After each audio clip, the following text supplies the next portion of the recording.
In the world's most arid deserts, oases appear like mirages. In regions where nothing grows, where the heat is unbearable, water springs forth and nourishes these islands of green. Oases are like miracles of nature. Mankind has shaped them to achieve the apparently impossible, living in the middle of the desert. But today, these castles in the sand are at risk of crumbling. Some of them are being abandoned, while others are overexploited. At a time when our world is continually growing warmer, oases could well serve as a source of inspiration. How have the men and women in these little paradises managed to adapt to such extreme temperatures?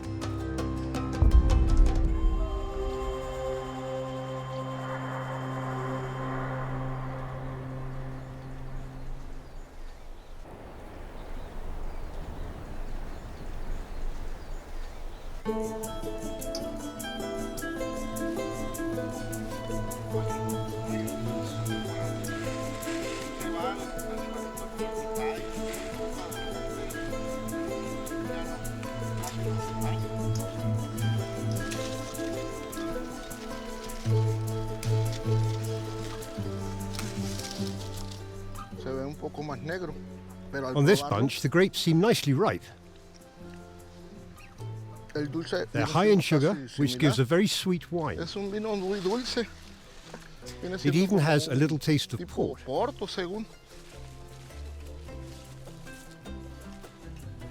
I'll make a good wine this year. At least, I hope so. Ernesto is starting the harvest today with his family. His wine is produced on the very limits of the possible. Ernesto's vineyard is the farthest south in the whole North American continent.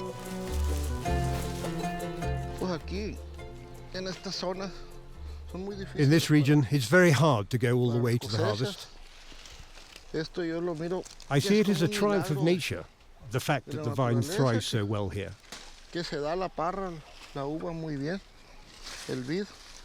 There is such a struggle for water in this desert zone.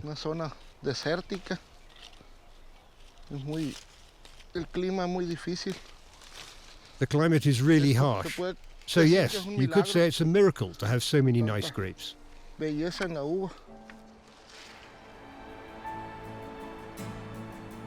Once upon a time in the West, Los Comondú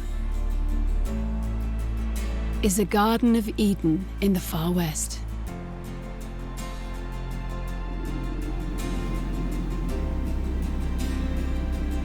Los Comondú is in the Baja-California region of Mexico.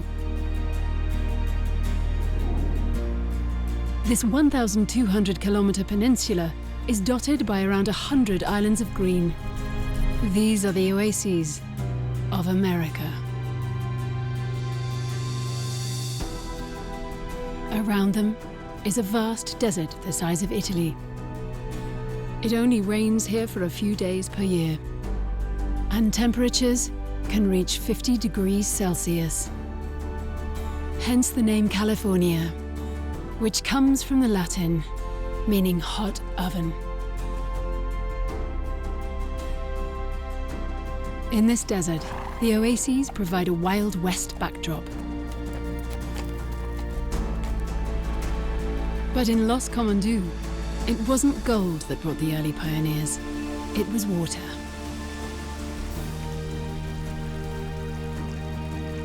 The first conquest of the West began here some 300 years ago, long before the gold rush.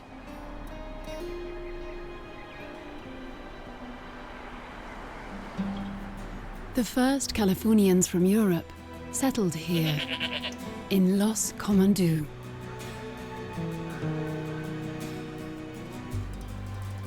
Long isolated and little known, the oases are today attracting fresh attention.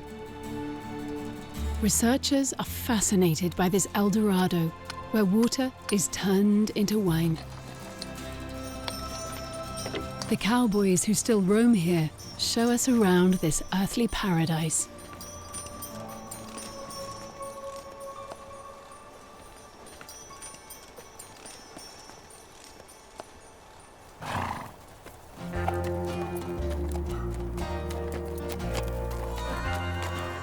He could have gone in search of a different American dream.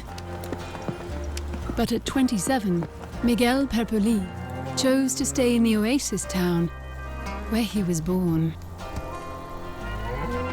In Los Comondú, the wine is not the only miracle. There is also the exploit of raising cattle in the middle of the desert. Miguel is one of the last herders of Los Comondú.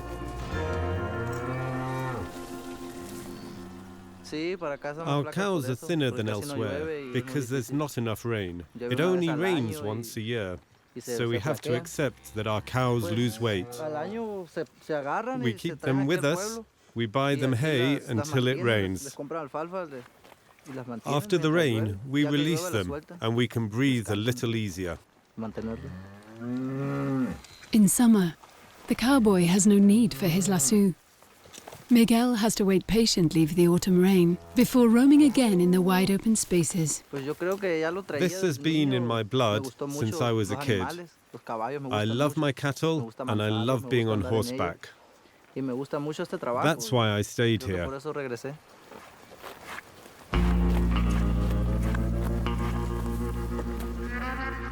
In Los Comondú, there have been cattlemen since 1750. They have become part of its identity.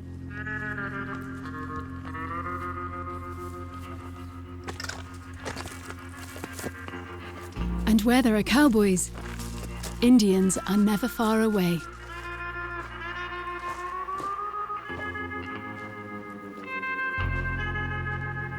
Some of these rock paintings date from 8,000 years BC. They bear testimony to the Kashmiri people, hunter-gatherers who came to find food at the oasis. Look, there's a tortoise. I think they drew to express themselves. There's a stag. You can see its horns. They drew what they hunted, what they ate, and how they lived. Our ancestors arrived from Europe. The Aborigines who lived here interbred with the colonizers. And we are descended from this mix. The Pupuli, the vigorous Saga, typical names from here. In a rare case in the Americas, the native Indians intermarried with the cowboys, with the blessing of the Jesuit missionaries.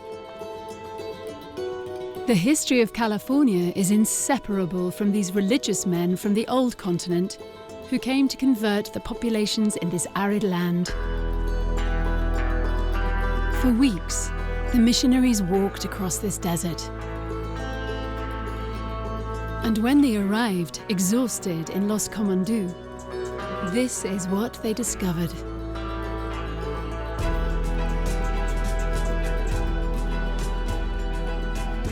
They saw it as an incarnation of a divine miracle. They built the mission of San Jose in 1708, making it one of the oldest in California.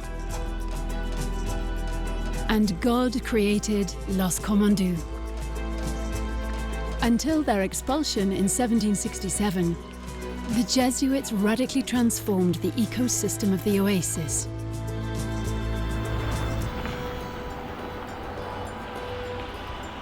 But how did these men from the other side of the globe manage to create a sustainable community in the desert? The question has fascinated a group of researchers in Baja-California. They are led by Aurora Braceda. For the past 15 years, this biologist has been retracing the history of this oasis. She is convinced we have much to learn about its past.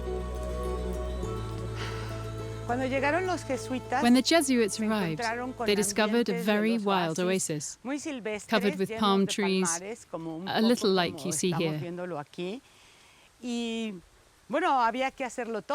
They had to start from scratch to produce food and set up the mission. They had to transform this place and make it viable for agriculture. It was a huge undertaking, a titanic effort, which they repeated in all the oases on the peninsula.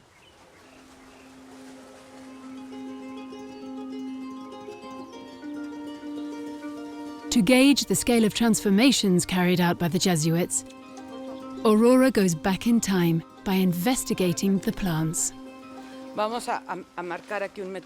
We are going to count how many we have of the same species.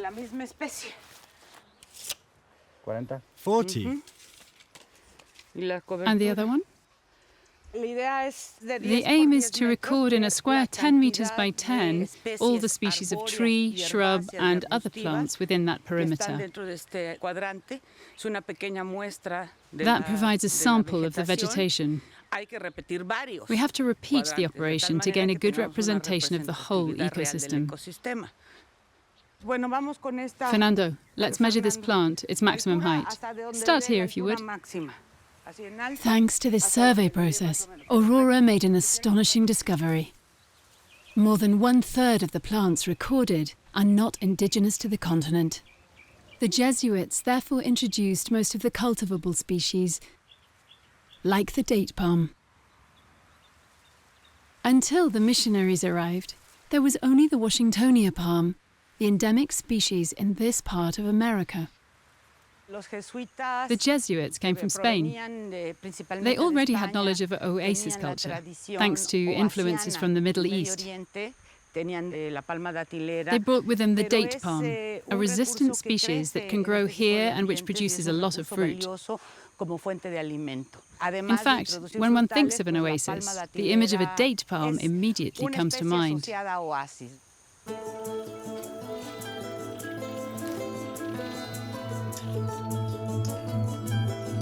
Among other imports from the Mediterranean basin are the vines grown today by Ernesto. His rootstock is the oldest on the North American continent. Most of the fruits growing here are familiar to us.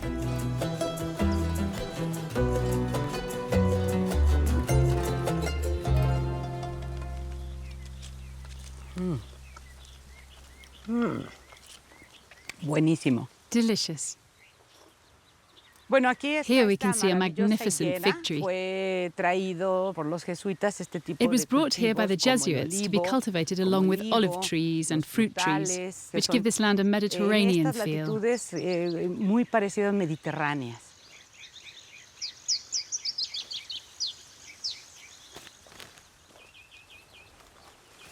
Wow, what an amazing cactus. We're in an arid zone after all. The desert is ever present.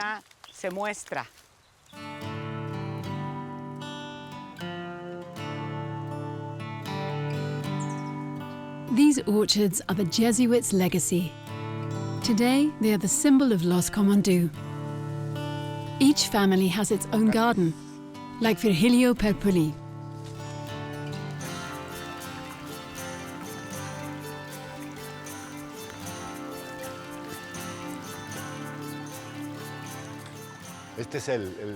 Here is a very sweet grapefruit, a pomelo. Here we have avocados. We also have bananas. This is a royal lemon. It's still green. They're very popular here and are only found in Baja-California. It'll be even bigger when it's ripe. This is a little forgotten paradise. I compare it to the world described by the writer Fernando Jordan. He spoke of a Shangri-La. He said all that was missing is a river of milk, since everything else grows here.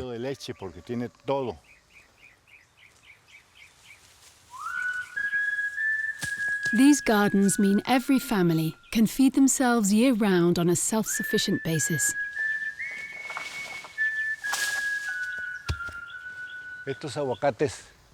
Here are my avocados. I can make 5,000 or 6,000 pesos in a season. But the main thing they provide me with is health, physical and mental health. It's as if all this gives me energy.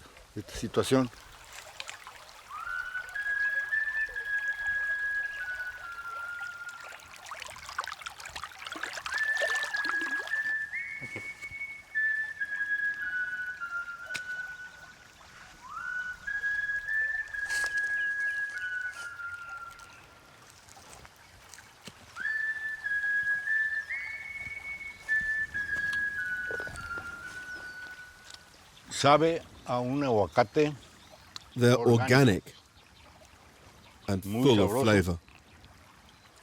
They're even better with a pinch of salt. With a tortilla, it makes the best breakfast.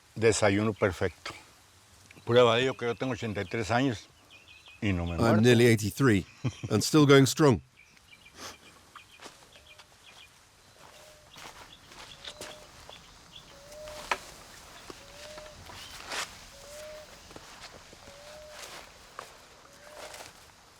Without those orchards, Los Comondú would not be the same. And everyone who's living depends on harvesting these fruits or the sale of sweet products would die.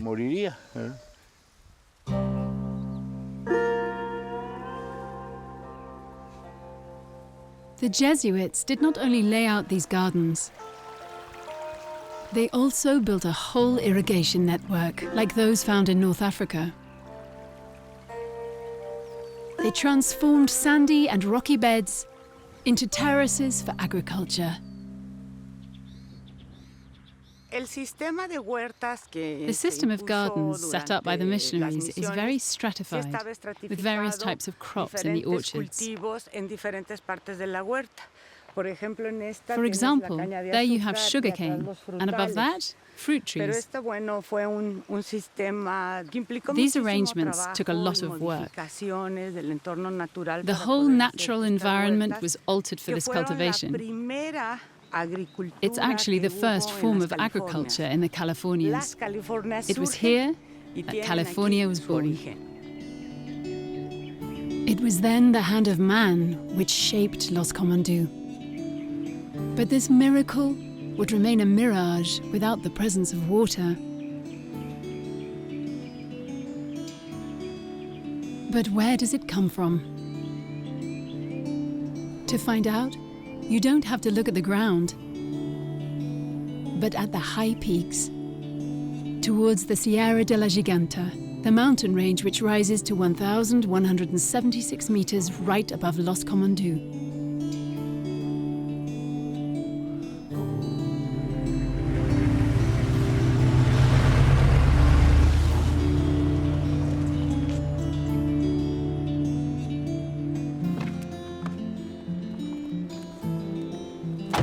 Hydrogeologist Miguel Madrid is a specialist in high-altitude lakes, thought to be the water reserves of the Oasis. Here in Los Comondu, the water comes from the peaks. When it rains, mainly in the summer, the rain falls and accumulates in these lakes. This one is located at an altitude of 500 meters. This is a characteristic that is not found in other oases around the world, where the water comes from the phreatic table. That's why I like to say you have to climb to see where the water comes from here.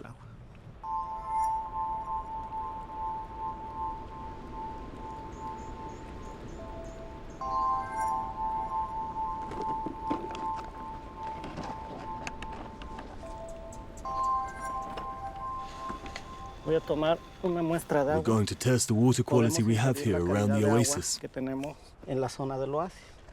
I'll take a water sample. At first glance, we see that it's cloudy, which is due to organic matter. Now, I'm going to measure the physical and chemical parameters. I can determine the salinity of the water, and it's evident that the water looks really salty. We have a reading approaching 1,100 microsiemens per centimeter. The salinity goes up when the water is stagnant. In Baja-California, we have an arid climate with temperatures above 40 degrees in summer. The rate of evaporation is very high, and that means the water becomes more salty.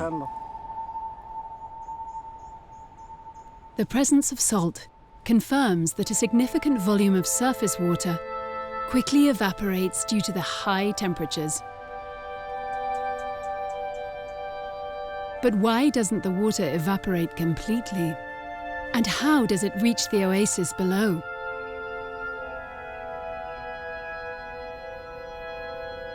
Miguel continues his exploration in the canyons above Los Comondú.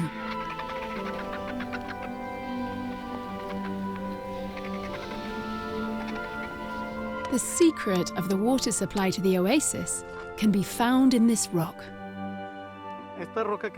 This rock we have here is basalt. As you can see, it's very hard, but it contains cavities. This porosity was formed when the lava was a liquid. It contained a lot of gas, and those gases formed pockets. The fissures that grow out of these pockets play a key role in feeding the aquifer system. As such, the rainwater which accumulates in the lakes infiltrates into all these holes before ultimately arriving below and feeding the rivers of the oasis.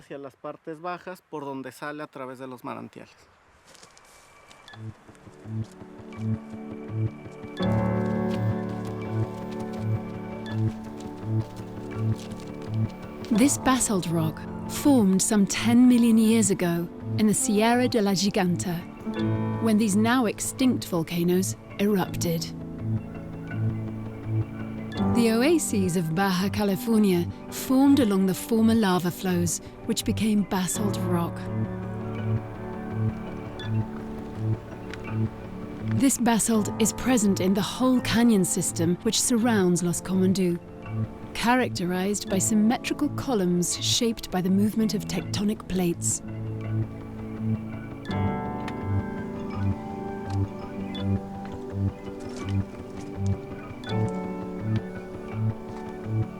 Nature here is an unrivaled architect.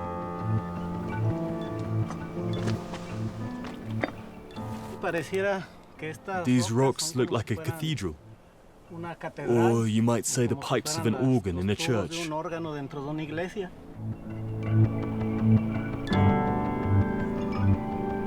These natural monuments in porous rock constitute a vast water tower.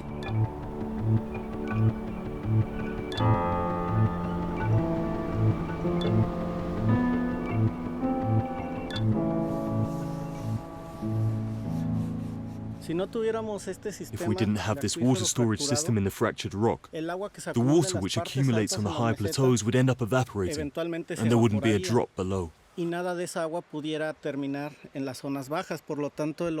oasis would not be permanent, but seasonal, or it might even disappear. Nature is truly ingenious.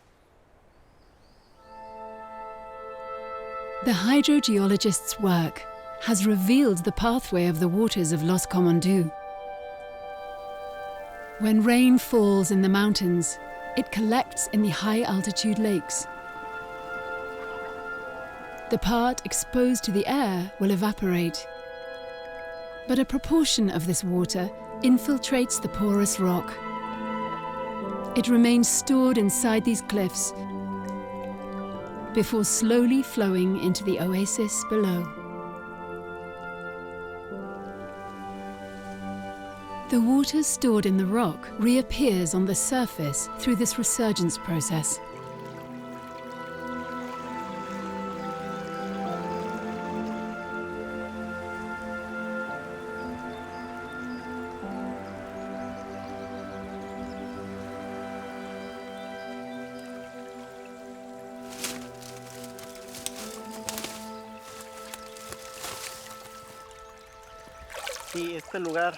This oasis is incredible.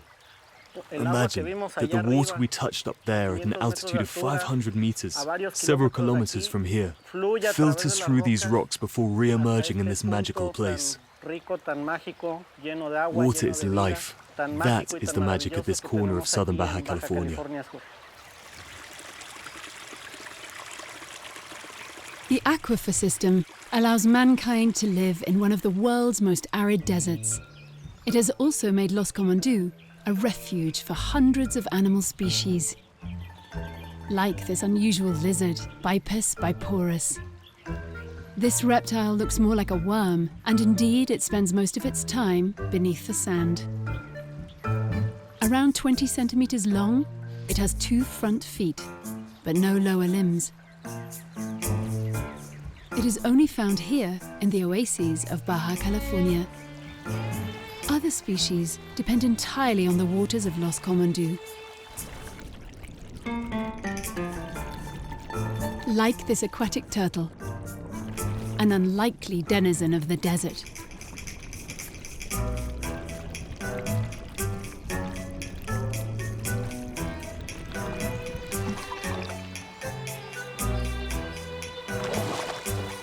It makes a good find for a reptile specialist like Victor Velasquez. This is a Trachtemes nebulosa. It's a species that is only found here. This one is a female. How do I know it's not a male? The females have a shorter tail. If it was a boy, his tail would come to here, longer and twice as thick. The head of the male comes to a very pronounced nose, whereas the female's is flatter, more rounded.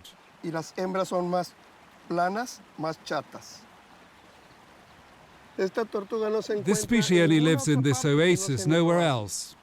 It needs water to live. If the oasis vanished, it would die out. Hence the importance of preserving the water to protect these turtles, so future generations can see them in their natural habitat.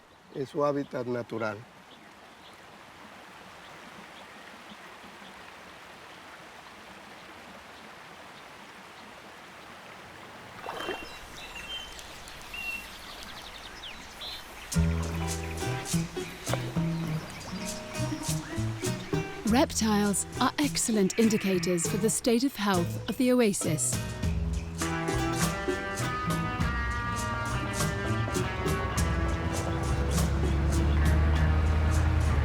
Victor has come to Los Comondú specially to count their numbers. For the lover of snakes, the place is a gold mine.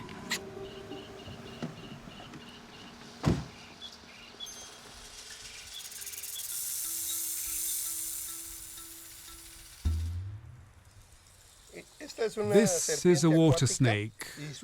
Its scientific name is Thamnophis hamondi. It can be found around Los Comondu, as far as northern Baja-California.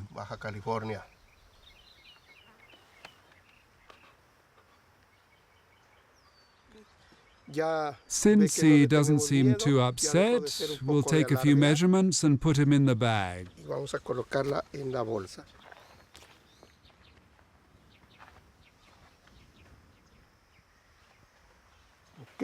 There, he'll be comfortable.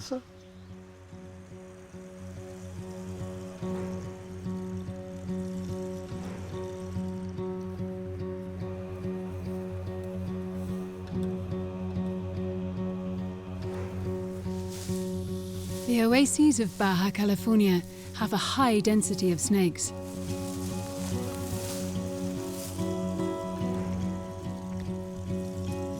Victor is in search of the most feared of them all, considered one of the world's most dangerous serpents. The rattlesnake. There, under the stone, is a Crotalus machelli. With its mimetism of the rock, it's almost impossible to see the snake. We can get a better look like this. The rattle on its tail is a defense mechanism. When the snake feels threatened by a predator, it immediately coils up and remains silent. But if I do this, it goes into attack position and activates its rattle.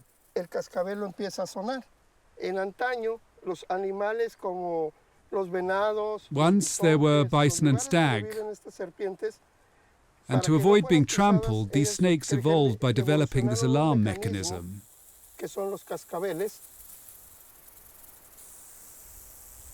This rattle is also called the castanet. One ring is added each time it sheds its skin.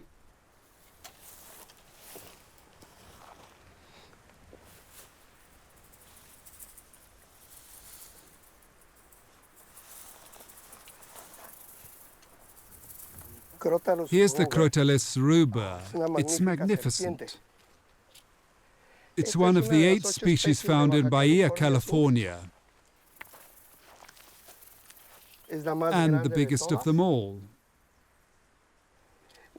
Rattlesnakes play a major role in the ecosystem, since they control the rodent population. This species even eats larger prey, like hares and squirrels.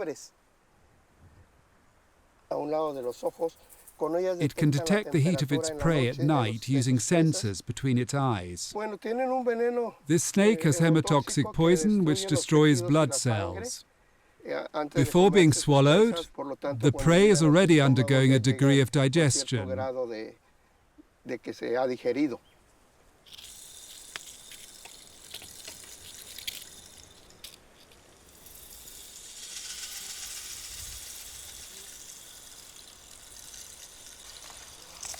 Rattlesnake poison can also kill a human, as Ernesto and his family nearly found out to their cost. It's a rattlesnake, but a juvenile. Ah, not so small after all. It must have come down from the canyon.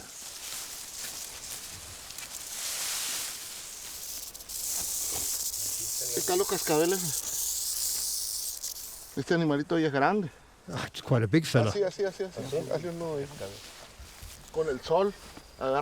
This little critter came for a tour around the vines, so you better be careful and wear boots.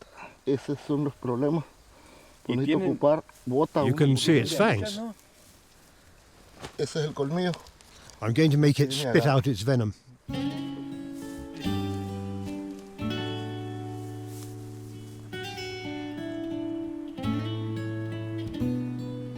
Those who live in Los Comondú must accept rubbing shoulders with the local wildlife. The Oasis is the only source of food in hundreds of kilometers of desert. Ernesto will have to start harvesting earlier than expected, before the grapes are ripe. Otherwise, there won't be a single bunch left. These were bunches of ripe grapes, but they've been eaten by animals. Fortunately, the harvest is generous. We have to live off it too. Since it hasn't rained, the animals come down from the desert plateaus and seek food here. I don't want to drive them out or kill them. It's a natural cycle, and I respect it. Since I have a generous quantity of grapes, there's enough for the animals to eat some, and for me to continue making my wine. Cultivating a vineyard here is a real battle. It was a battle that Ernesto nearly lost 5 years ago. Those are all my vines to make the wine. And look, there's nothing left. Thank God there was no loss of human life. Part of Ernesto's vines went up in smoke on the 23rd of May 2015, when a huge blaze swept through Los Comondú. In total, more than 16,000 hectares of vegetation were destroyed by the flames. Wildfires are a part of life in these oases, naturally exposed to high temperatures. But this time, the cause was man-made. More and more gardens are being abandoned. This dramatic episode caught the attention of biologist Aurora Breceda.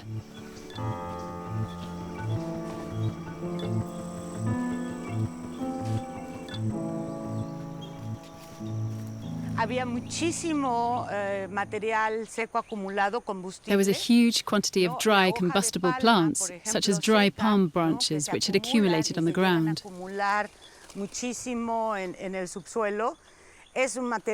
They are very flammable, as are the dry fronds at the top of palm trees. They can all catch fire very easily. And when the fire started in San Miguel, more than 3 kilometers away, the strong wind meant it all went up in flames.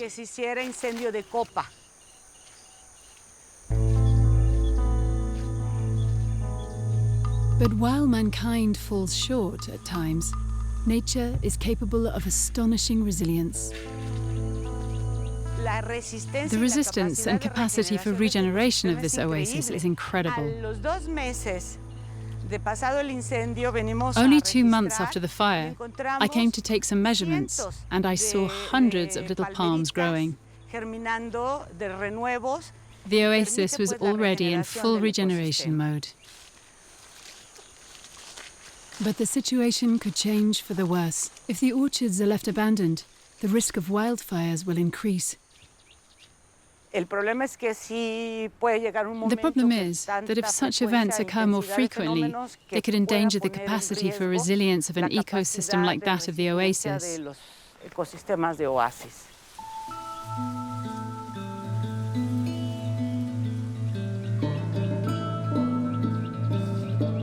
Ernesto's vines only just managed to rise from the ashes. This year, the grapes will have a special taste, that of revenge.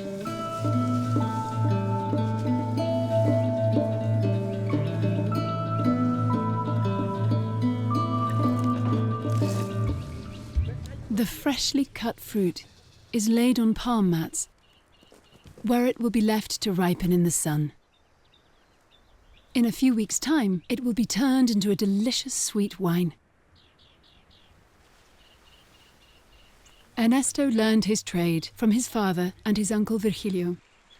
This winemaker is the first generation to have reintroduced grape growing, like the Jesuit fathers. When we were young, we used to enjoy drinking wine. It was the only form of escape. There was no television, no phone. We could only read and drink wine. It gave us inspiration. The reintroduction of vines could well bring Los Comondú out of a long slumber.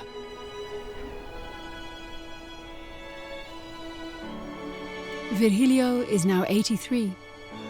His village has changed a great deal. When he came into the world in the 1940s, Los Comondú had a population of 2,000. There was even a jailhouse on a suitable scale for this little paradise. We're in the San Miguel prison in Comondú. I don't think it ever had a roof.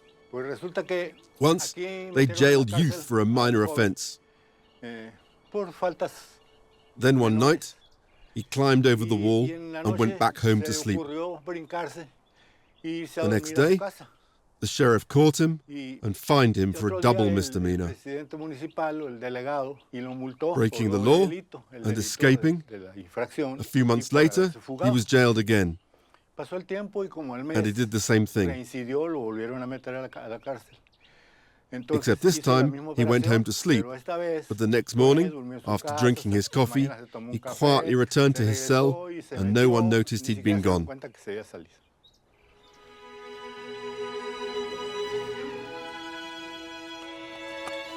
Today, Los Comondú can no longer even count any bandits among its population. Only 400 stalwarts remain. In my childhood memories, this place was full of people.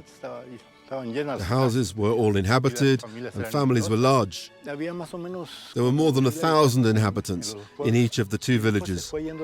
Then people began to leave. Above all, many children from the village went to study in the big city because there is no higher education here. So people emigrated. They abandoned their homes.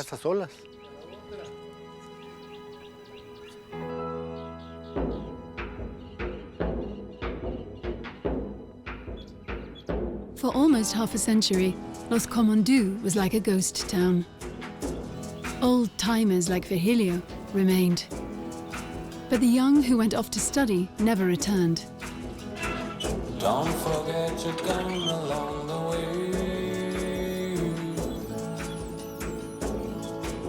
The years rolled by. Despite the reduced population, the oasis of Los Comondú is still here, in the middle of the desert.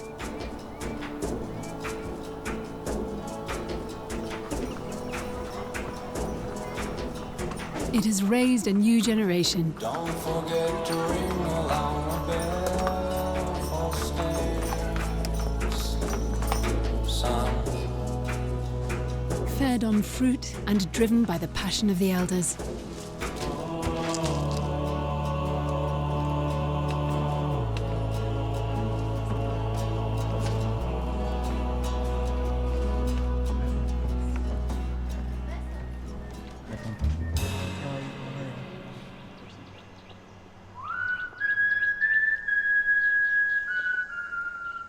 But Los Comondú has not said its last word.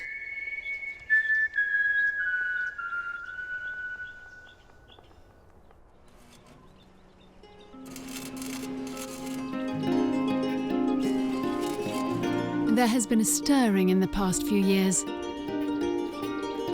The Mexican authorities have decided to breathe new life into this oasis. The streets have been repaved, the Jesuit missions restored, and Virgilio has learned to cultivate the spoken word to capture the nostalgia of a bygone age and his hopes for the future. He has become a poet. This morning, he has been invited to read his poetry in Los Comondu's rebuilt school. It was my turn to be born. By chance, I grew up among the date palms, with the blood of the Guaycura and Cochimi Indians running through my veins. I belong to those other Californians. We do everything we can so the young can get the most out of childhood. And we say to the young, let us get the most out of our old age. Because however old we may be, we were also once young.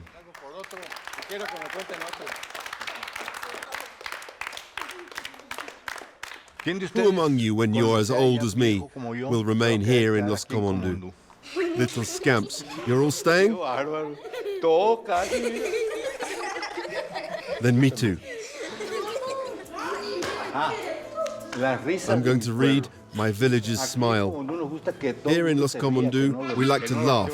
We don't like people who grimace like this. And so the young will stay in the oasis. Virgilio is putting everything into the wine. The original production dated back to the time of the Jesuits.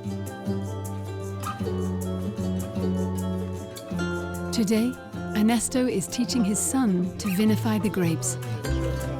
He is due to take over the reins. But first, he has to stretch this cowhide, then fix in this wooden frame. In the air, the hide becomes rigid and forms a basin. The grape juice will flow through these holes.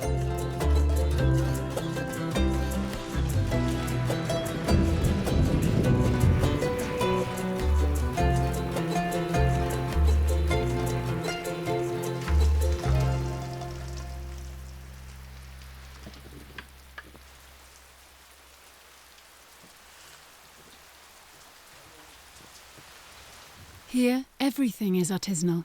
Ernesto makes his wine by hand, or rather, by feet.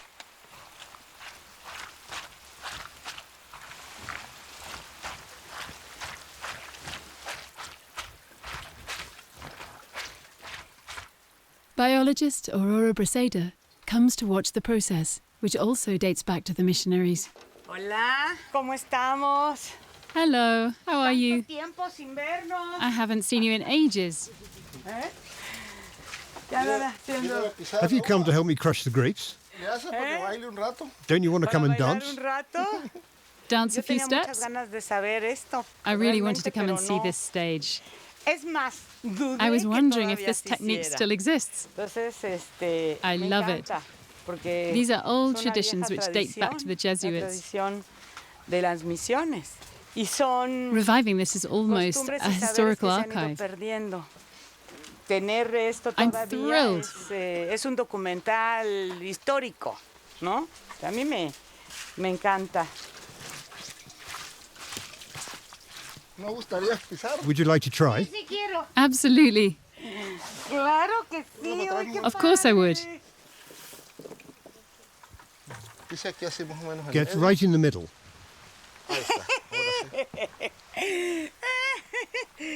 This is so much fun.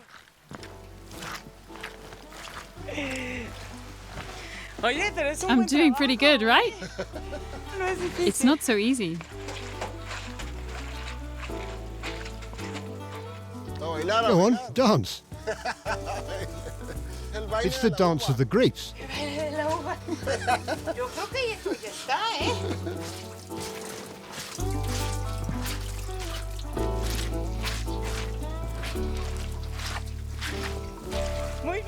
That's enough. I'm exhausted. It's overflowing. It's full of juice.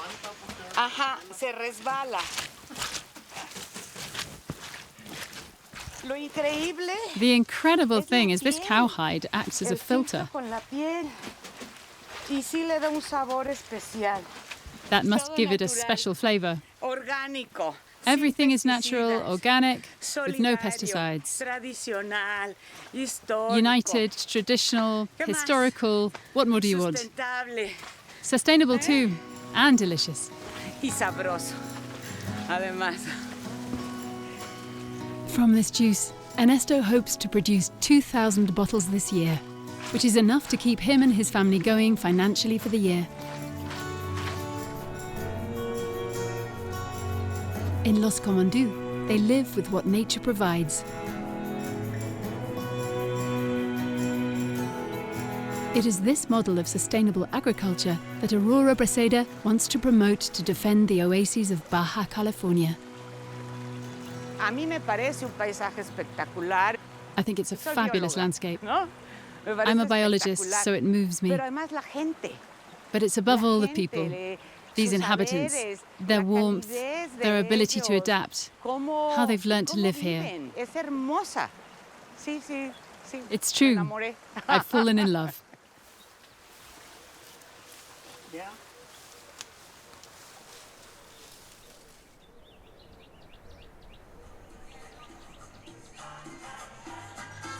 Aurora is not the only one to have fallen for the charms of this oasis. Every year in recent times, the 400 inhabitants of the oasis hold a wine festival.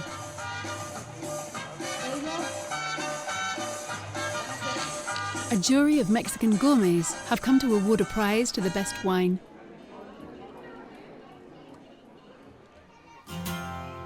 Around 10 winemakers are in the running.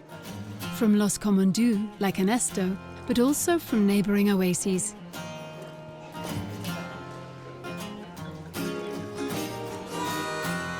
His uncle Virgilio is in the audience, surrounded by his new fan club.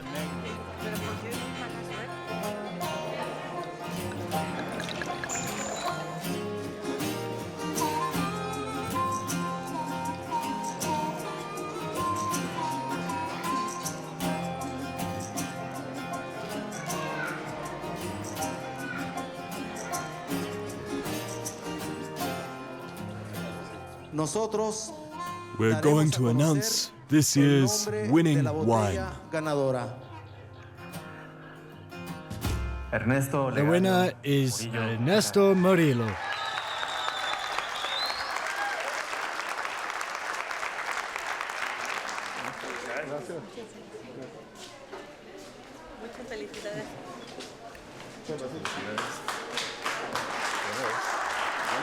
Muchísimas gracias.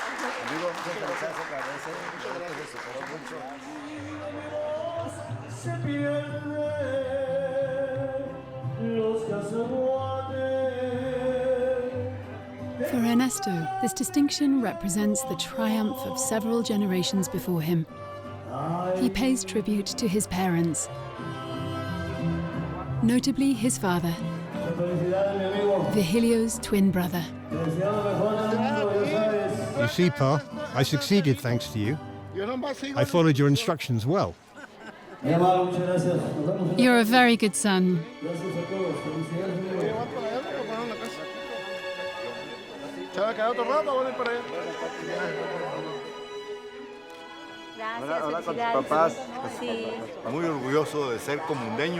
I'm proud to be from Comondú and to see my nephew win this prize. You have to work hard to make this original, 100% organic wine. Give me some wine so I can go and chat to the girls. I soon won't have any life left.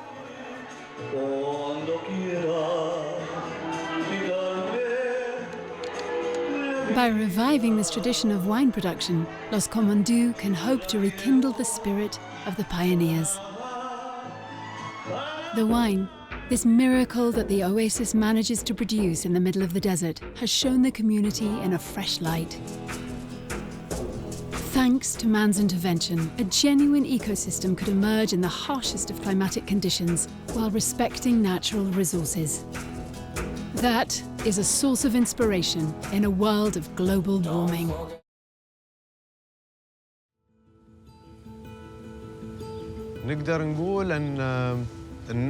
The date palm has always been an emblem of the United Arab Emirates. In the past, when the food resources were still rare here, dates were a vital source of nutrition for the Bedouin tribes, who traveled the desert between the dry summer months and the winter season.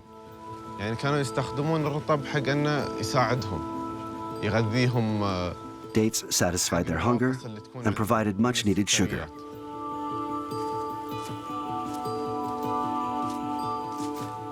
For Abdallah's family, as for many large Bedouin tribes, Liwa Oasis has always been a refuge in the middle of the desert. It had shade, a few fruit trees, and most importantly, water just below the surface. A string of natural shelters radically altered by man over several decades.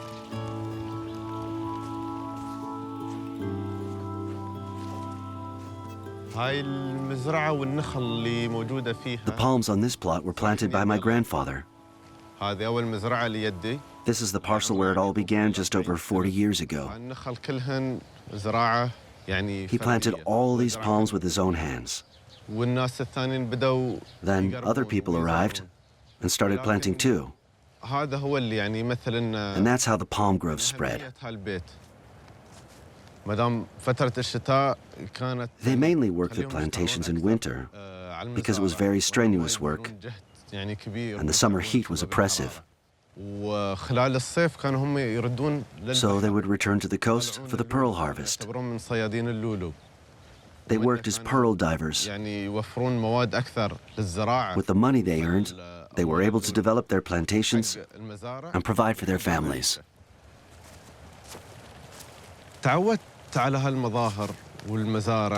I know this landscape, these palm groves, like the back of my hand, and yet they still fill me with wonder. They tell me the story of my family. Everyone has moved to Abu Dhabi now, but our roots are here. My family made a living growing vegetables and dates, and that is how it grew.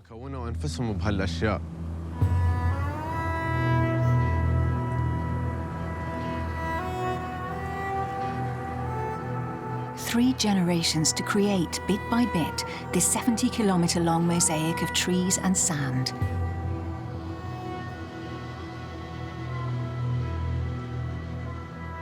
Situated in the southeast of the Arabian Peninsula, the palm groves of Liwa extend in an arc 100 kilometers from the city of Abu Dhabi, the capital of the United Arab Emirates. The oasis extracts groundwater beneath the world's largest sand sea. A desert called the Rub al-Khali, the empty quarter, even though it has always accommodated a few inhabitants, permanent residents, or passing travelers.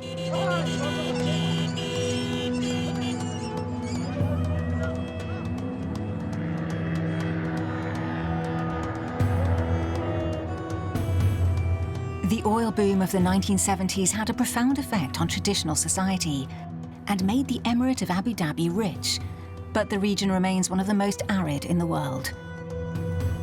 For farmers, engineers, and scientists alike, it is more important than ever to preserve blue gold in the land of black gold.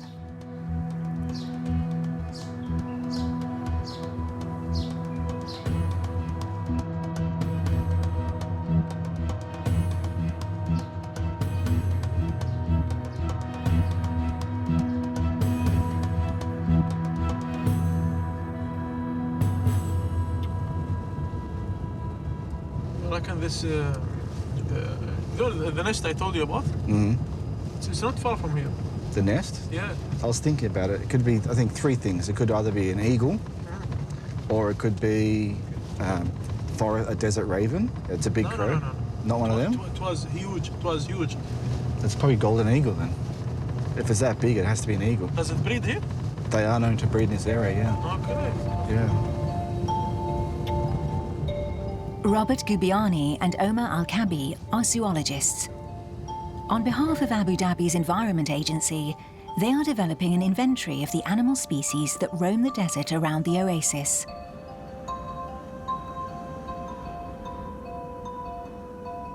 It's the empty quarter known to us here, or it consists mainly of mega dune habitat and sabkha, and is very sparse in vegetation.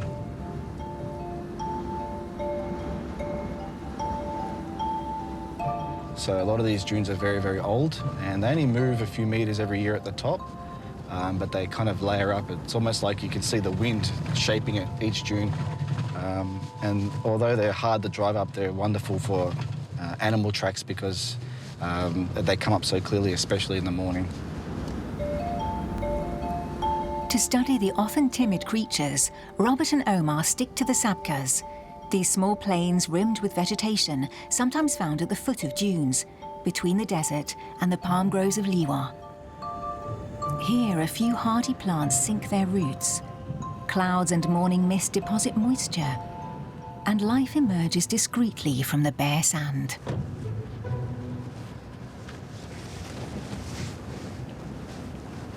This is why Robert and Omar hide their camera traps here. They check their haul of photos regularly, and sometimes find a few surprises too. Anything interesting? There's fox. Red fox. Gazelle. Oryx. Ooh.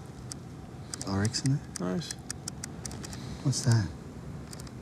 You reckon it's a rupel? Nah, it's red. It's too tall. Fluffy fox. Check the time. 2 o'clock in the afternoon. It's strange, isn't it? Must be hungry. It's funny he's out during the day. Right. The reason we put it here is because it's kind of a dip between all the sand dunes. So it's got lots of vegetation. There's food in the sense of birds and rodents and gerbils and jerds. So the predators are going to come down here looking for food. So it's kind of like we use it as an investigation tool to assess habitat quality and what's coming here. If there's no foxes, that means there's no gerbils. If there's no gerbils, it means the habitat isn't very good quality. At first glance, the sabkha margins appear to be sparse savanna, like that of his native Australia. But Robert Gubiani knows that the Arabian red foxes, wildcats, and sand foxes feast here when the sun goes down. For the mammals, each shrub and thicket is a well-stocked larder on the edge of the empty quarter.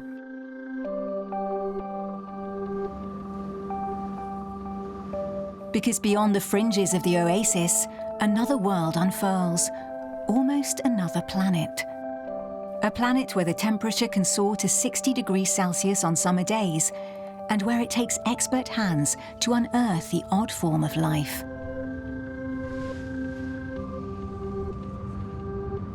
This is a reptile. It's commonly known as a sandfish. Of the two species in the UAE, this one's more colourful. It has the orange and the yellow. And he's very slippery, like an eel almost. But this species is quite common in the Liwa region. As you can see, it's got a very long nose and completely smooth scales, smoother than that of a snake. It's thin, it's elongated, its feet have got forks on them so it can dig through the sand quicker. So they'll be after the ants on the sand dunes, or any moth larvae or even moths that are on the common plants here. And they'll generally only be feeding at the hottest time of the day when they get the most heat and they can be the most active.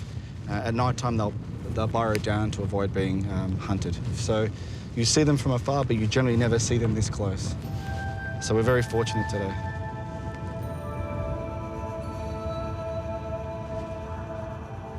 Running and diving into sand, the sandfish has developed a way to enjoy the desert sun and escape predators. But not everyone possesses its remarkable adaptability. Until the mid-20th century, people carefully avoided the Rub al-Khali. Only a few Bedouin tribes travel through Liwa and its pockets of life, which owe their existence to groundwater. Nomadic tribes that are always on the move.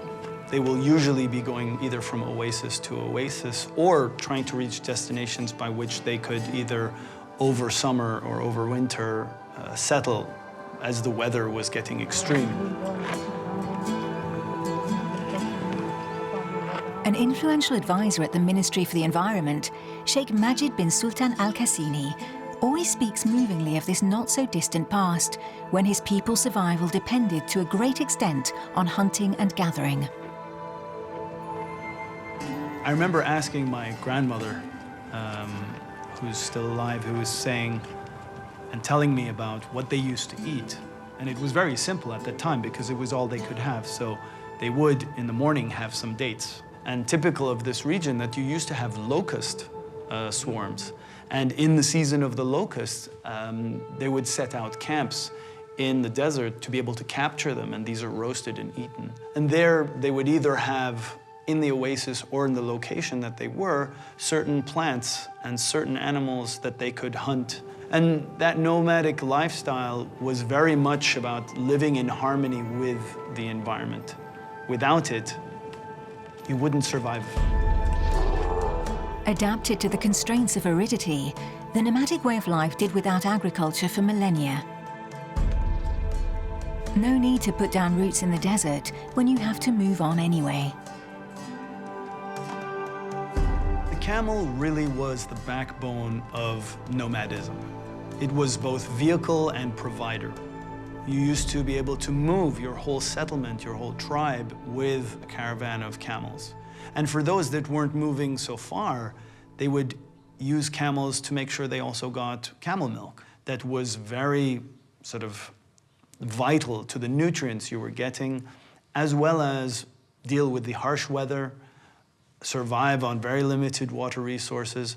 So it was really built into the ecosystem.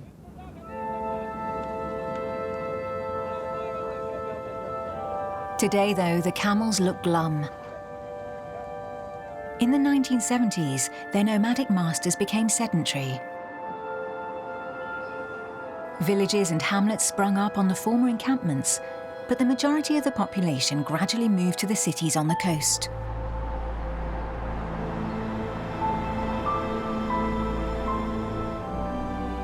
Just 10% of Emiratis now inhabit the oases in the country's interior.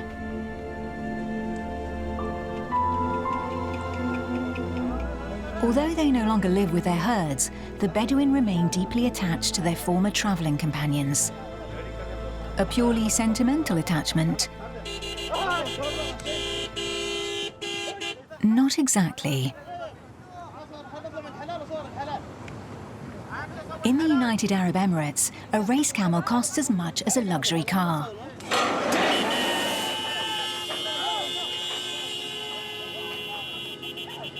This probably explains the intense excitement every weekend at the country's camel racetracks.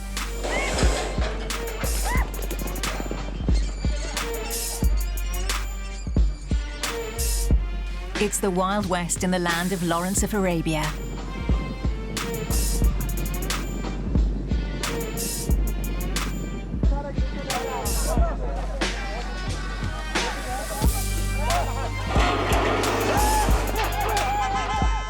Everyone comes to cheer on their champ and get ready for the contest held every year. Perhaps in memory of the long transhumance of yesteryear.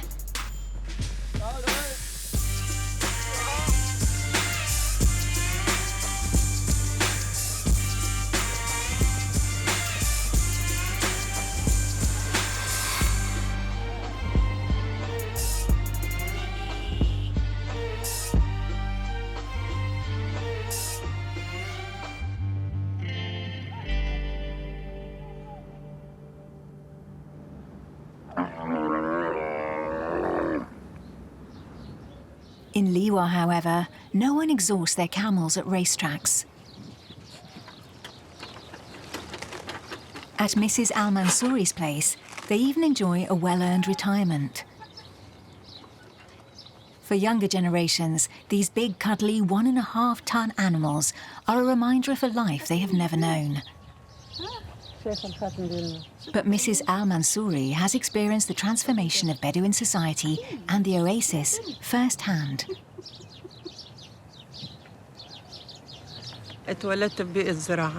I was born into a rural family. My father and my grandfather before him started growing dates. I take care of the plantation now for my own enjoyment. I like the idea of being independent, of being able to come here with my children. I do as I please here. It's important for me to keep this place and share it with my children.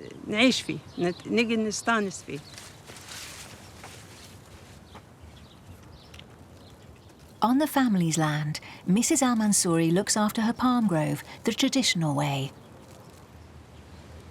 As males and females grow on 2 different trees, she transfers the pollen by hand to get the best possible fruit in a few months' time.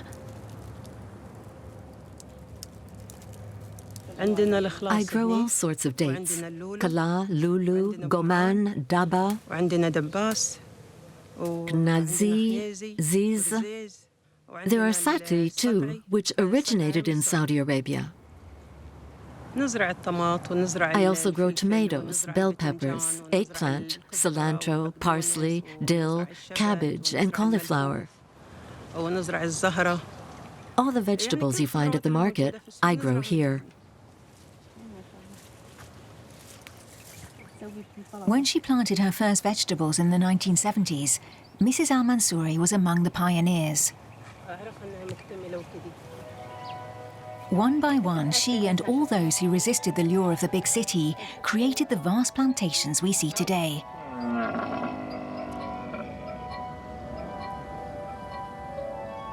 But how could Liwa Oasis, a transit point, suddenly support such a concentration of trees and agriculture?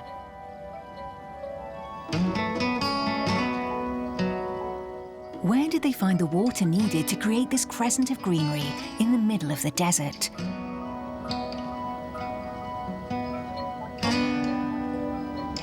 On the surface, the Rub al Khali is an erg, a desert of fine sand with no permanent watercourses. The area receives just 40 millimeters of rainfall per year, and to develop it, the water beneath its dunes had to be harnessed. Buried for millennia, this natural underground water reservoir is what specialists call an aquifer.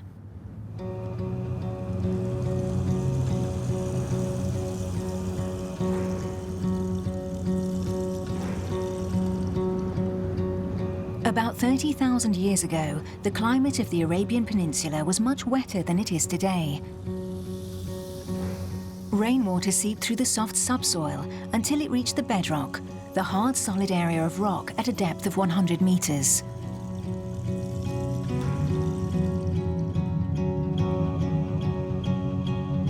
It stagnated and absorbed mineral salts.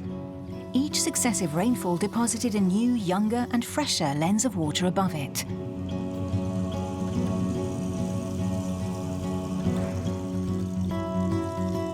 This is the water that the Bedouin managed to draw for their herds. And most importantly, it is this water that modern techniques brought to the surface at the height of the oil boom.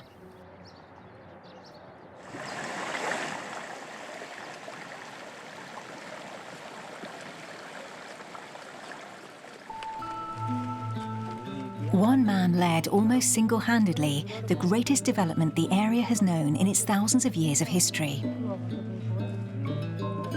This man was Sheikh Zayed bin Sultan Al Nahyan, the father of the Emirati nation and the founder of the modern state.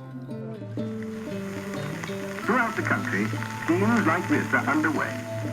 Propagated in nurseries, the young trees are then transplanted to the desert. As they grow, they bring back life to what was once no more than barren sand. Following independence in 1971, Liwa became the epicenter of a Green New Deal. This resulted in the creation of the large estates, which ushered in a new era of prosperity for the Emirates, and in which their owners still take pride today. The late Sheikh Zayed realized that if you have agriculture, you have civilization. He understood that with agriculture, we could be stronger and more self-reliant. The opportunity to be able to grow your own food meant that you were able to command your own destiny. And he took it one step further and started to be able to bring fresh water to the agricultural practices in the region. And with that, in what was considered a very arid and very hostile territory, you began to see a flourishing of agricultural practice to green the desert, because understanding of access to water, the understanding of how to manage our environment and work with the environment to be able to grow crops became possible.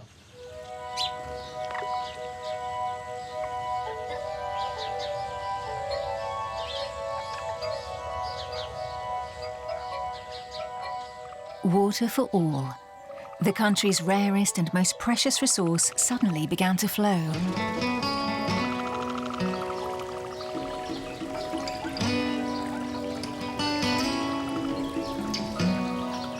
Thanks to oil money, wells, channels, and irrigation networks sprang up everywhere, even in the heart of the desert, creating a few somewhat surreal situations in the process. For this is not a lake.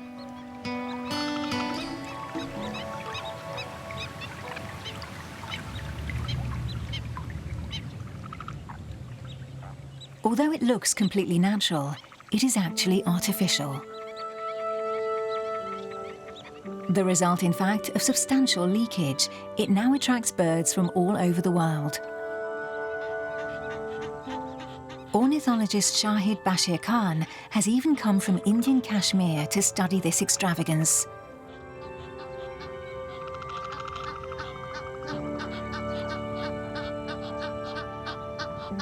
It has huge numbers of common poachards, mallards, grey herons, great cormorants, flamingos. It's not just an assemblage of species, it's the whole system. So you'll also see smaller birds, you will see raptors, birds that hunt on them. And it's very interesting if you see 80% of the bird species that have been recorded in UAE are migratory. So it's a large chunk of species that are moving once to south and again around this time of the year to the north.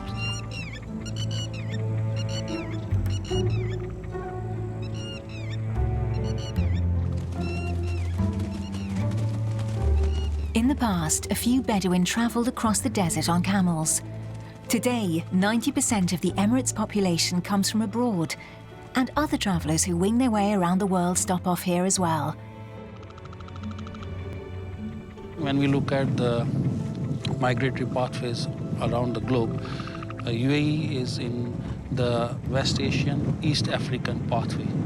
And most of these birds, which includes a lot of water birds that you will usually see along our shores, the coastline, so they go through the land. Because all of these green areas, they will have insects. So the smaller birds, they will stop here. They will tend to eat those insects, refuel.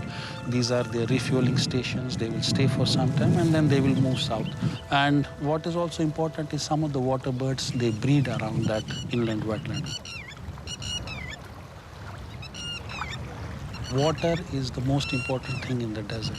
And once you have water somewhere, it kind of acts like a magnet for all of these species. And if it is a safe environment, no trespassing, no hunting, so that is the place where you will see most of the birds. Plus these birds, they keep on exploring. Once they know that we have a site, so they will keep on coming back.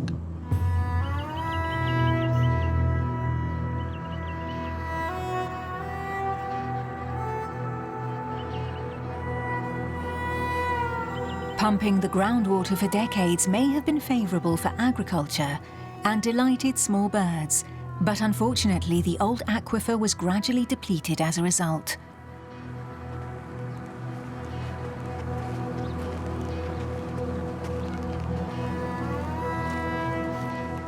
Agronomist Riyad Al-Nassan has observed this. He left his native Syria 30 years ago to take care of the Gulf's rapidly expanding palm groves.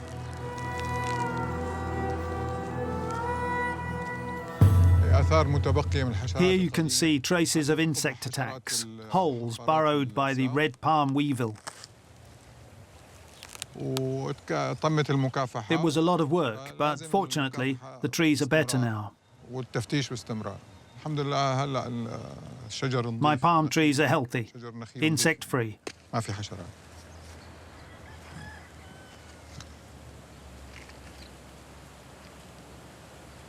Withered trees, harmful insects and lower yields. Over the past 30 years, Riyad has witnessed a constant decline in the quality of Liwa's groundwater.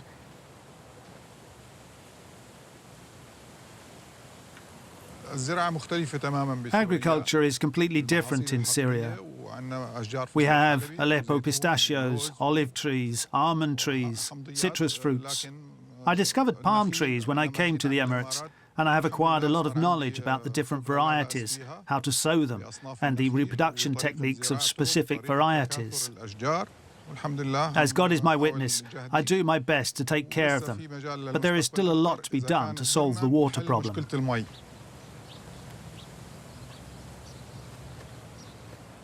The date palm, like other trees that live a long time, needs considerable amounts of water. It depends on the type of soil, and it varies according to the variety. We have water. There are 2 wells. One pumps water for 4 to 5 hours a day, the other for 2 hours. So there is water, but the problem is it's too saline. As a result, the palm grove's productivity is slow. God willing, things will improve one day.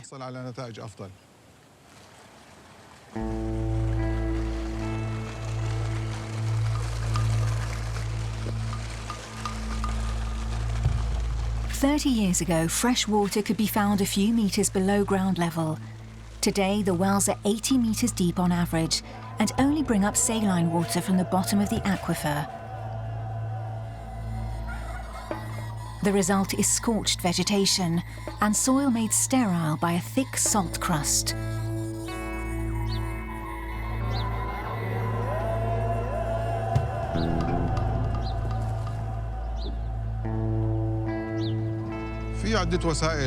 There are several ways to remove the salt or to try to control it. At the moment, we're trying out a method to neutralize the sodium, but we're still at the testing phase. This system uses electrical energy to treat the water.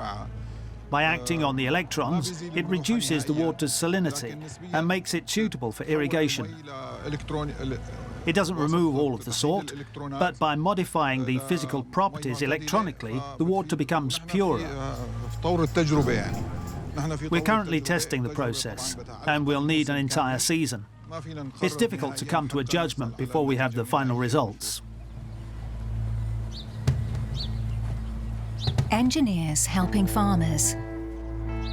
In the Emirate of Abu Dhabi, Riyad is not the only one worried about the sector's future. Assalamu alaikum, Mr. Roman. How are you? How's everything? Good? Good, excellent. How was your progress in this area? Doing great. We are ahead of schedule.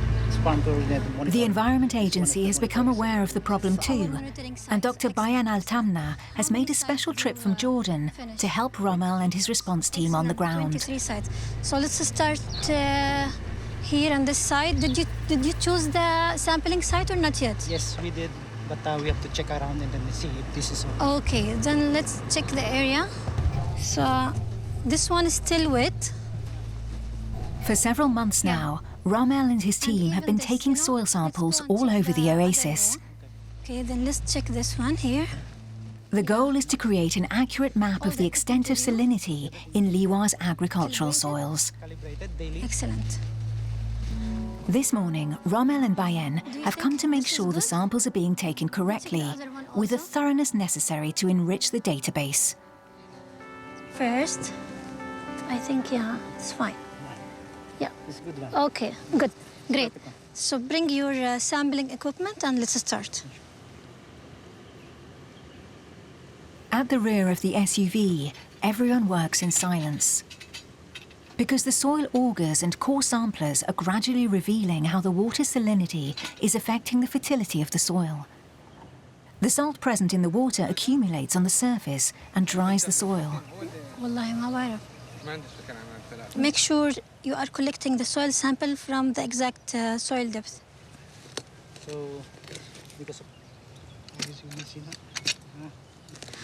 So we need to homogenize here the sample a little bit. And here, this is the first layer. Good.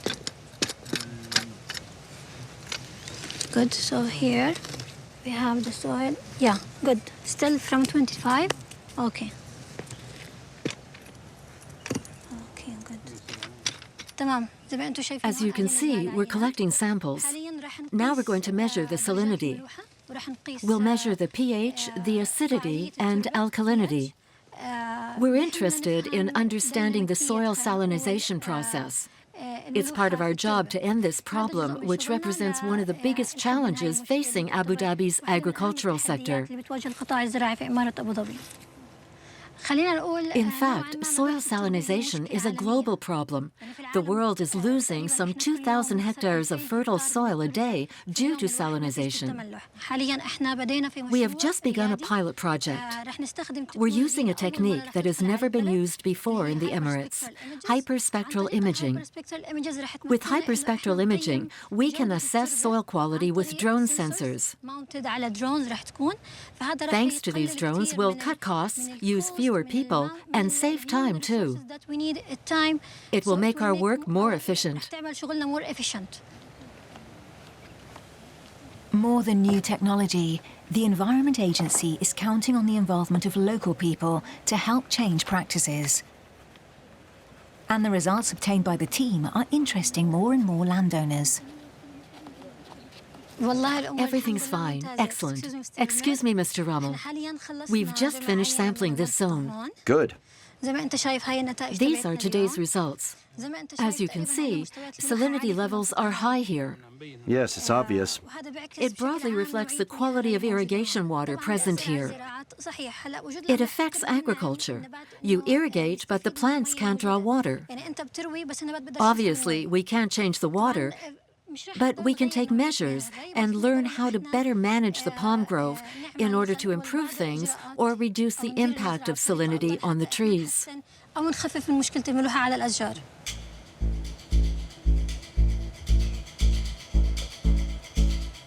For many observers, the agricultural model of the 1970s is showing its limitations. Groundwater irrigation may have resulted in unprecedented growth, but it has also emptied the old aquifer. Should this form of farming be abandoned, causing the last remaining farmers to leave the oasis? Perhaps not.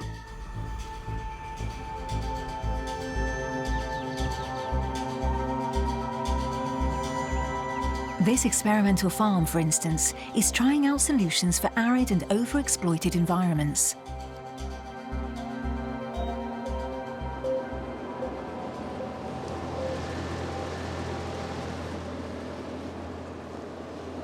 The agriculture sector uses the most water in Liwa Oasis. This is why legislation is being introduced to regulate the use of groundwater resources, as well as modern techniques to improve water use efficiency.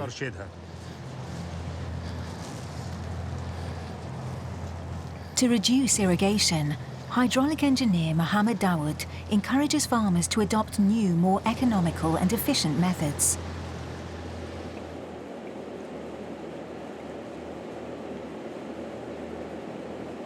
Greenhouse farming minimizes sun exposure and reduces crop evapotranspiration.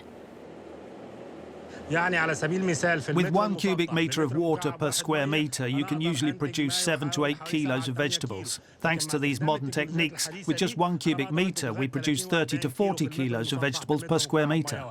Another very interesting thing about greenhouse farming is that we can limit the amount of fertiliser added to plants. It eliminates the need for large-scale use of chemical products that can seep into the ground. In some greenhouses, there isn't even any soil. The use of drip irrigation and greenhouses must be developed in the future because open-air plantations are more costly, use more water and produce less. This type of farming is more economically and socially viable.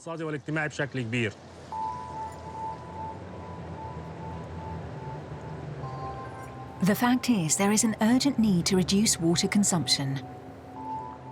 In all, the United Arab Emirates consumes 800 litres of water per capita per day, compared to a world average of 200. And yet its water resources are among the lowest in the world.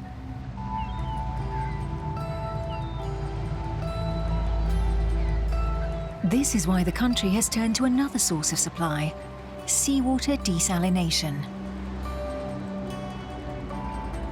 At great cost, plants on the coast produce enough drinking water for the city of Abu Dhabi and its 1 million residents.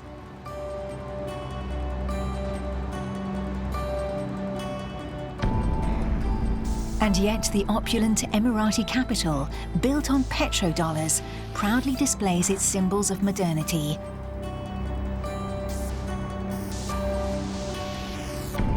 Forgetting it grew too fast between its salt lagoons and desert interior.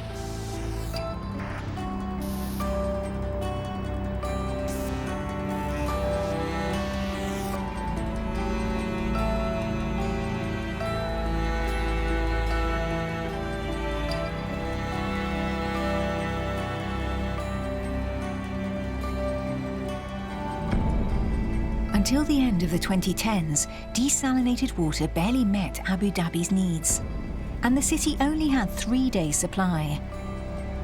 Quite unexpectedly, it is in Liwa that it created a solution as big as its problem.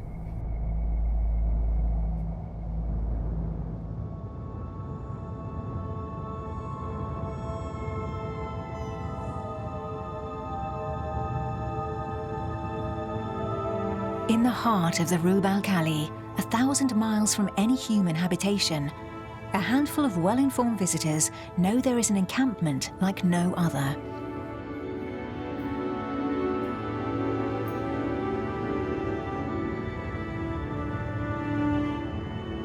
From the air, only strange geometric shapes advertise its presence.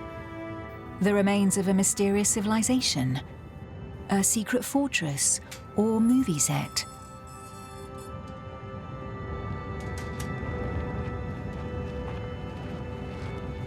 If the facility is guarded, it's because it's a stronghold.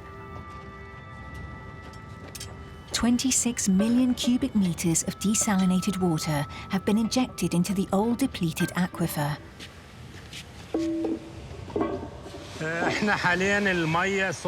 The noise you can hear is the water running through the underground pipes to recharge the aquifer.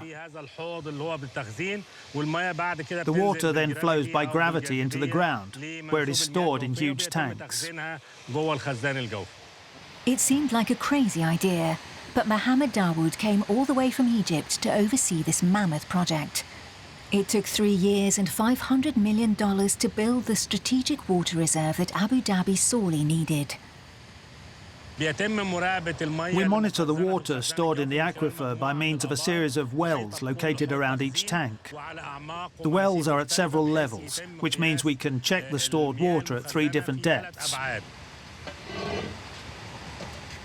This reserve is considered strategic because it will only be used in case of drought or other emergencies. There are artificial aquifer recharge projects in California and elsewhere in the United States. But this is the biggest project of its kind in the world. It is the world's largest desalinated water reserve.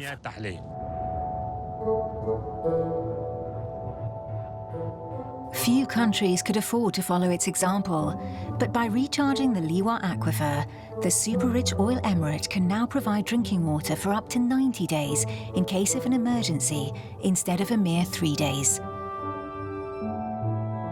If you redo your underground space at great expense, why not change the exterior decoration too while you're at it?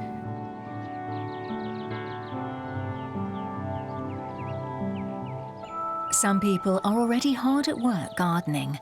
They are trying to save the oasis's endemic flora and restore its damaged ecosystem. This plant is called kansur. It is considered an endangered species here in Liwa. The plant environment is part of our national heritage and the identity of the United Arab Emirates. However, our environment and our biodiversity are now threatened by population growth, urban sprawl, as well as by desertification and the depletion of water resources. A member of one of Liwa's oldest tribes, Maita Al-Mansouri runs her nursery like a miniature oasis. In her hands, each endemic species finds a cocoon here, where it can thrive and bloom. This nursery contains different plant species, some of which are very well known, like the rush, and others that are rarer and endangered at the local level, such as the dwarf palm. Our nursery is devoted to growing local plant species, which the Environment Agency and its partners then use for their different projects. We also replant species and conduct scientific research here.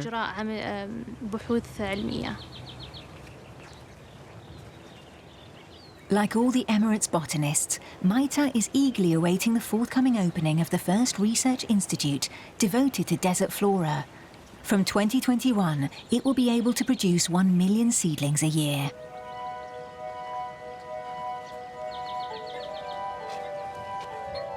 Gaff, saxaul, and wild palms will be raised in enclosures, then reintroduced into their natural habitat. Or perhaps into one of the new artificial paradises that are springing up on the dunes.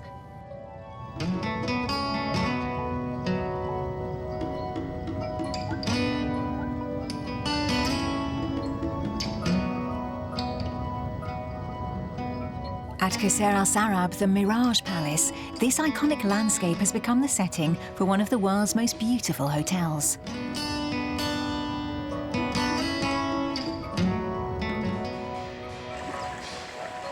Nestled in the dunes, water babbles in the fountains and flows along channels into the many pools. Luxury, quiet and delight at every level to welcome modern-day nomads and weekend visitors. Qasr al-Sarab is the most Instagrammable hotel in the world.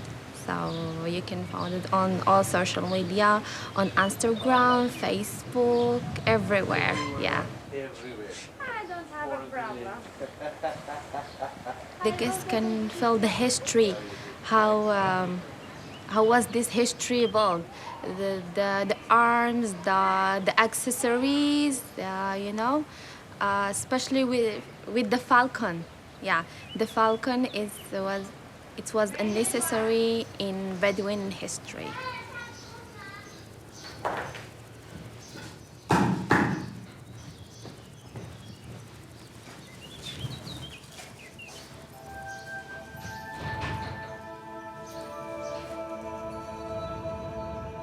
The Qasr al-Sarab is a palace straight out of Arabian Nights, but in the wings, it also carries on a few very real traditions.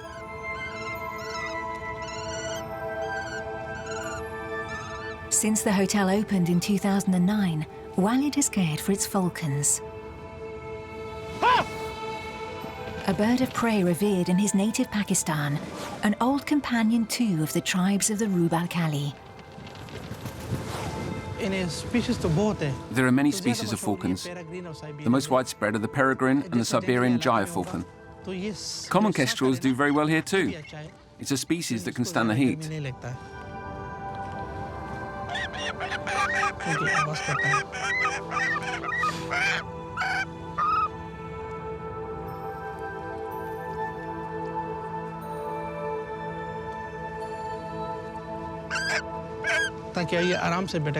When his eyes are covered, he stays still. Otherwise, he becomes very agitated. We put this falconry hood on him so we can train him properly. There, those cries mean he's hungry.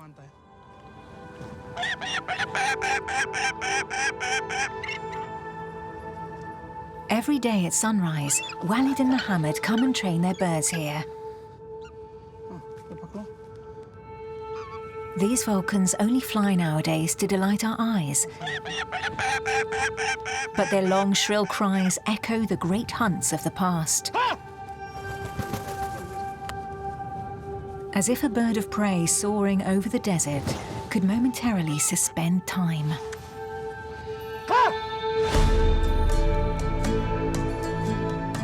Here in the Middle East, especially in the UAE, the falcon is part of our identity because it was, one, a very important companion, two, one of the most successful predators, and when trained, three, was really a key to survival.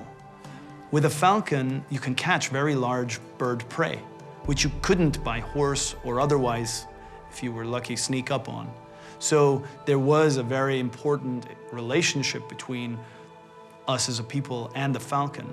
This bond is very close, and even today, people that own falcons are very passionate and very close to their birds.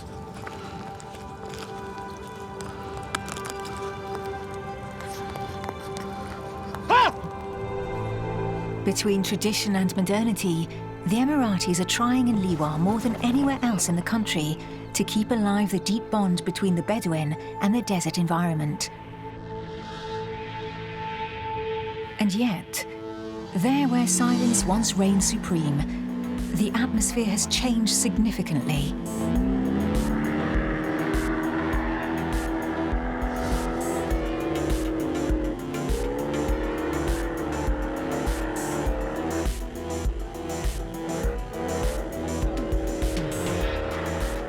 Jeeps and SUVs descend upon Liwa every weekend, their engines revving.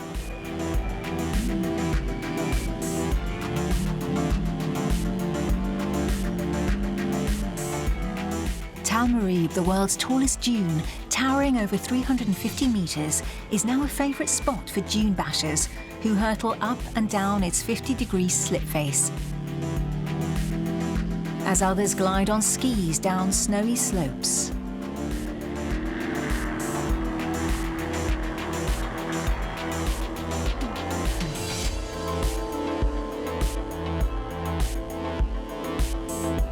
For thrill-seeking city dwellers, the desert has become a giant sandpit.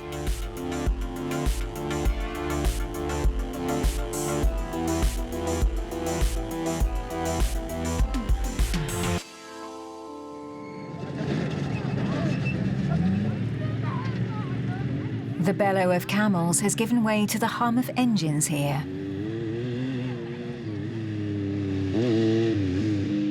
Much to the delight of some, and to the regret of others.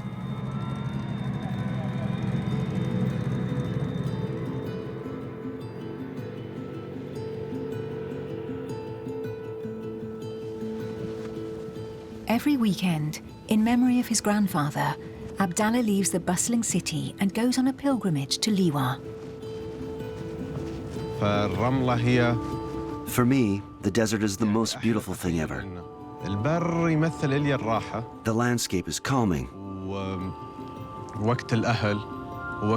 It represents many good times spent with family and friends. But Liwa is also my ancestors. Legends, poems in the middle of the night. It's the place where I feel best.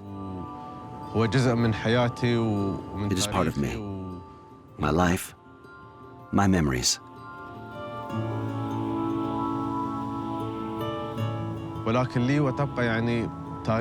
Liwa is our history and our civilization, a place where each of us can reflect on our past and understand how the Emirates has developed, from the first plantations and tents to the great city that Abu Dhabi is today. Liwa is a historic place, and that is something that the Emiratis will never forget.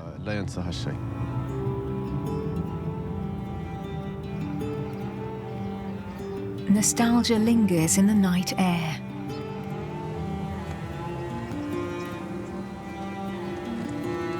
The end of a world fading into history. 12 twilight of an oasis overtaken by modern times. And after all, why not? What if Liwa's future now lay in the memories it stirs?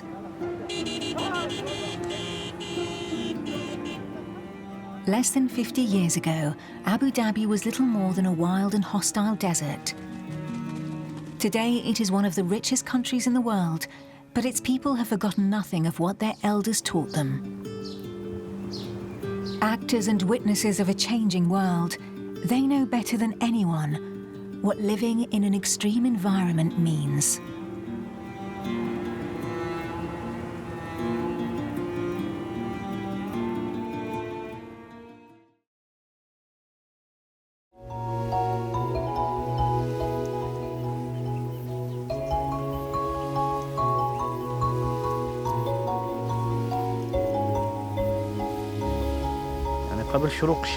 We have to be here in the rose garden before sunrise, so as not to lose the water inside the roses.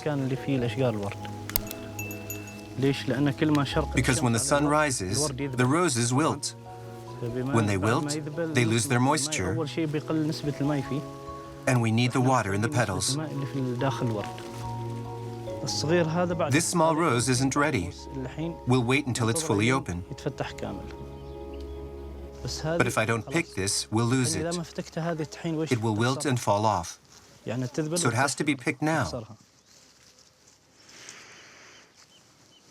Nice. It smells good.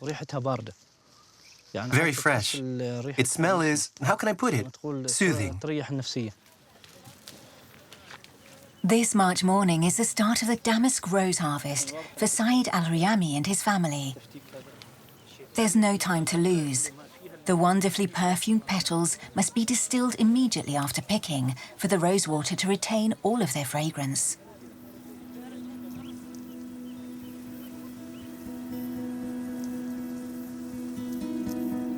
Saeed's hanging rose garden sits at the top of the Omani mountains. Known as Jebel Akhdar, Arabic for the Green Mountain, the region is named for the many oases that have sprung up in this arid setting. These surreal islands of green are home to many traditional villages scattered along the cliffs.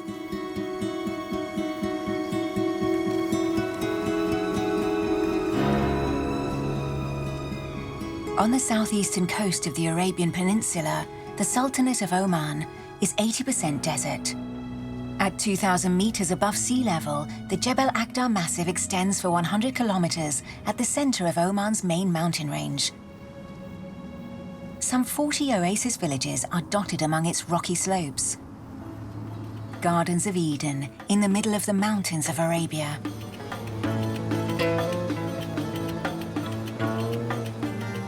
Jebel Akhdar's steep mountains and dizzyingly deep canyons stretch as far as the eye can see. In these dry lands, people have achieved the impossible. Gardens of abundance cling to the rocky slopes.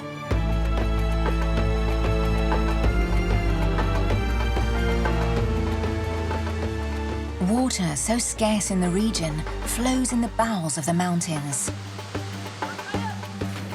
For centuries, ingenious farmers have harnessed this precious resource to cultivate the land. Today, passionate scientists are trying to understand the secret of the lush oasis' survival. The modern world has encroached on this once isolated region over the past few decades. Increasing urbanization is disrupting the traditional way of life here. But many villagers are striving to maintain the land shaped by their ancestors, determined to preserve their wealth of crops.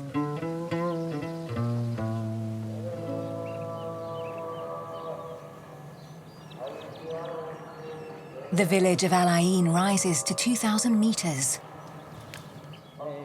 At dawn, after the first prayer of the day, the villagers make their way to the rose gardens bordering the mosque. Some have taken time off work for the annual spring harvest.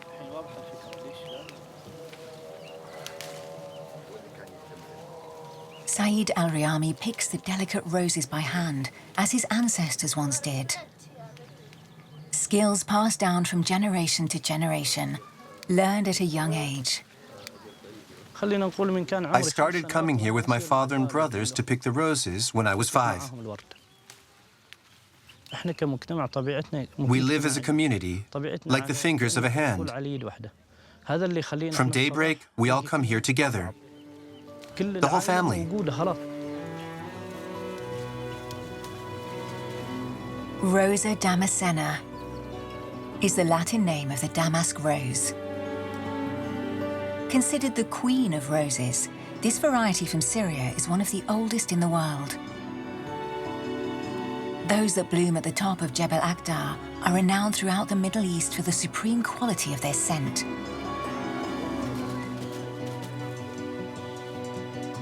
These delicate flowers are harvested once a year. When the steep terraces come to life and don their robe of green at the start of spring. Jebel Akhdar experiences a period of drought before turning into an earthly paradise. The color changes from dry to green. Then the green gives way to pink. The roses make it even more beautiful. Because the rose always brings something positive. It gives people a sweet soul. When someone doesn't feel good, send them roses. After all, a rose is a rose. The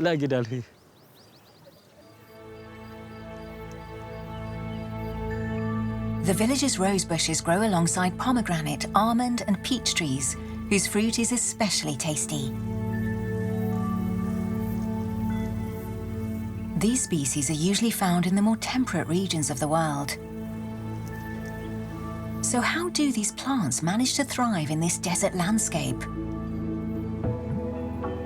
What is the secret of these gardens of scent and flavor?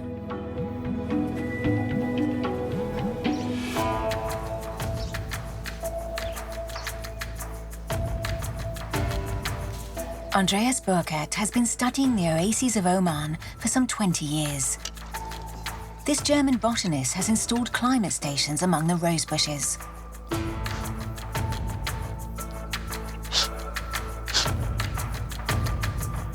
In our small climate stations, which we use in conjunction with proper weather stations, we accurately measure the temperature of the air and its moisture content.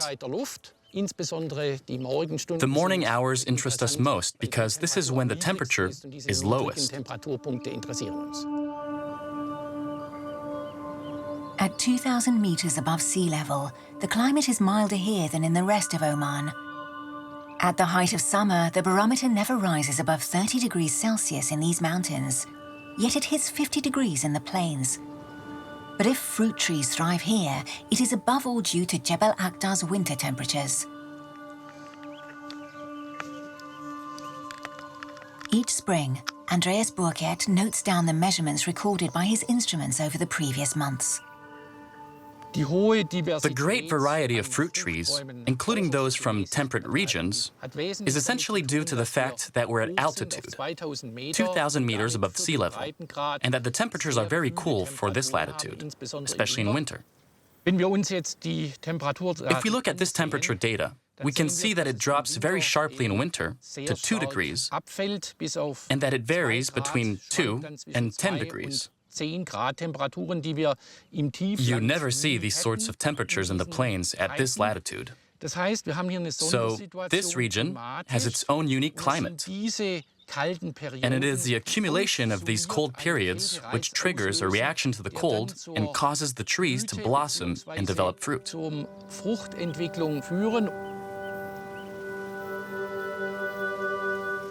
Thanks to the microclimate at these high elevations, the villages of Al Ain are able to grow species typically seen in the Mediterranean basin. Lower down, the oases of Jebel Akhdar are home to more heat-resistant plants, such as date palms. But in the middle of this rocky landscape, these mosaics of crops could never have taken root without one vital element.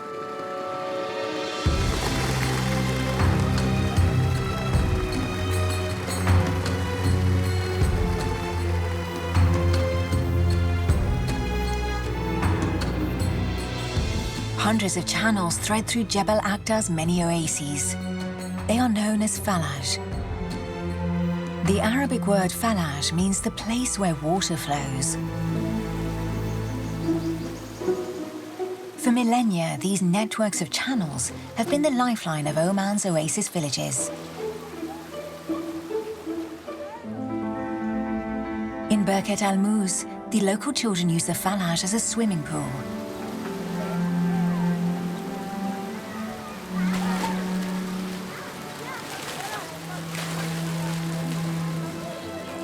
This is one of the oldest channels still in use in the region. For 400 years, it has snaked along the streets before irrigating the crops below.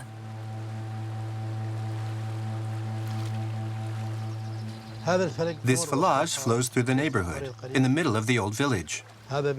This is my grandfather's home, and my other grandfather's house was over there. We always walked along the falaj. We'd swim, wash, and perform our ablutions here. Kamis al-Dugaishi is the village wakil. In other words, the custodian of the water. The wakil has many roles and responsibilities. Each falaj has a wakil. He oversees water distribution, services, the general upkeep of the falaj, and collects fees.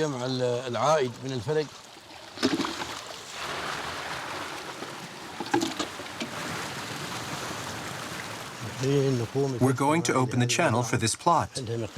Its owner is allowed an hour's worth of irrigation. Each person has a specific number of water timeshares. Some people have 30 minutes, others 10 minutes, or 2 hours. It all depends on the size of the plot and the amount of crops that need irrigating.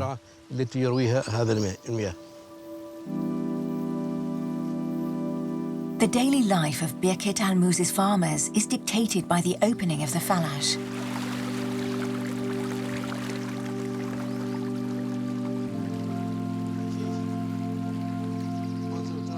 Kamis makes sure that each farmer respects his allocated irrigation time.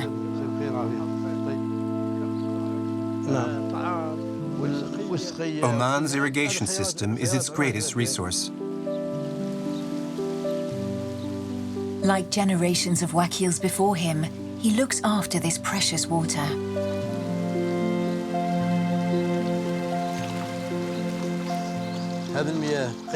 This water is as valuable as the blood flowing through my veins.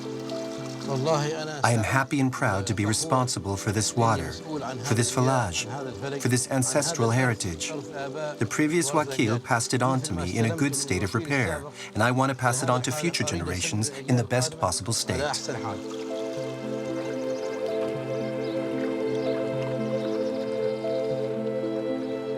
In this desert landscape, water is a precious and rare commodity. So to conserve this resource, Jebel Akhdar's oasis farmers have cleverly organized their plantations on several levels. Typical of the Omani oases is this multi-layered system of agriculture. At the top, you have date palms, which benefit from direct sunlight. Then there are bananas, or citrus fruits, or mangoes, which are there. And right at the bottom, you have fodder crops. The advantage of this multi-layered system is that the crops growing at the lower levels are protected from direct sunlight. At the top of the date palms, temperatures can exceed 45 degrees Celsius, whereas at ground level, they never exceed 30 degrees. But that isn't all. These milder temperatures help keep evaporation to a minimum and maintain adequate moisture in the oasis.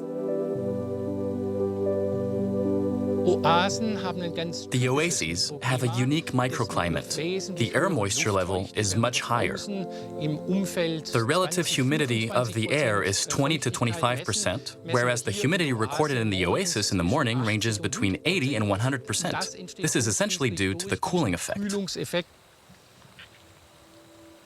Thanks to the Omani farmers' know-how, the oases of Jebel Akhdar have survived for centuries, despite the hostile environment.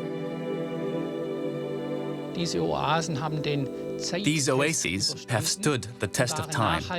They were sustainable before we even thought about what sustainability meant, because it was necessary to survive in this climate with these environmental constraints, namely high temperatures and limited water availability. In the heart of one of the world's most arid regions, vegetation has managed to thrive, lulled by the sweet melody of the water flowing in the Falaj. For centuries, people have had to use their ingenuity to harness this rare resource. But where does this coveted water supply come from?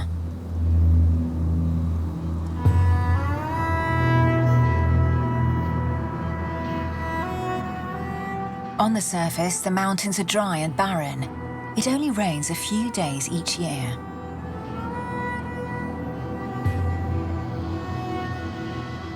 But the bowels of this Omani mountain range contain millennia-old treasure. Between 30,000 and 6,000 years before our era, the climate of Oman was slightly more humid than today. Rain poured down the mountain slopes and seeped into the ground until it reached a layer of impermeable rock. It is these water reservoirs, known as aquifers, which the people of Jebel Akhdar have exploited for centuries. Over 2,000 years ago, the mountain dwellers managed to tap this precious resource to cultivate the land. Guided by the thin strips of vegetation clinging to the rock, they located the few spots where water comes to the surface. The high-altitude oases are thus irrigated thanks to this resurgence of groundwater. And the region's natural reservoirs are recharged by seasonal rainfall.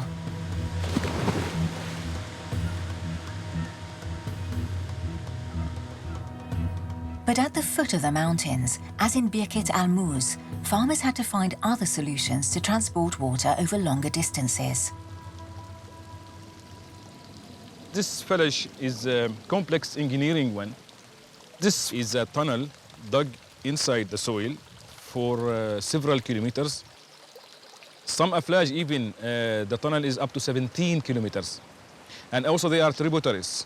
I mean, you have the main tunnel, then you have sub-tunnels assisting the main tunnel. And these systems tap the water without any external energy, so just mainly by gravity. After locating the groundwater reservoirs, people dug tunnels beneath the mountains. Thanks to a gentle slope, they were able to convey the water from the aquifers to the low-altitude oases several kilometers away.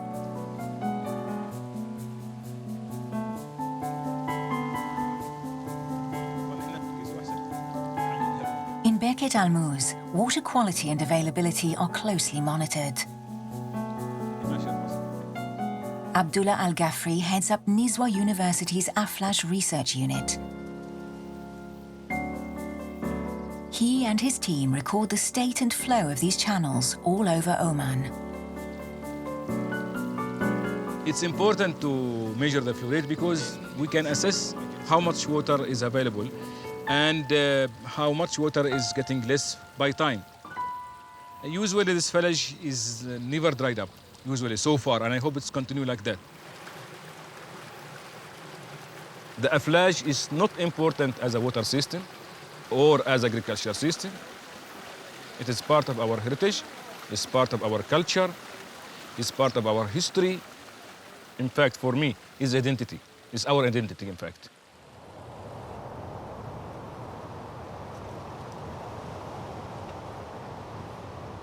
In this drought-prone region, water management has been critical for people's survival for millennia.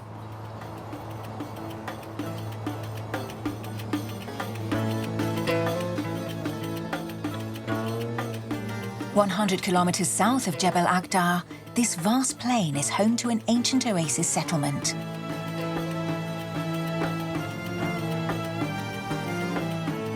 On the edge of the desert, archaeologists have discovered the remains of a citadel, as well as those of a dozen mysterious towers built 5,000 years ago.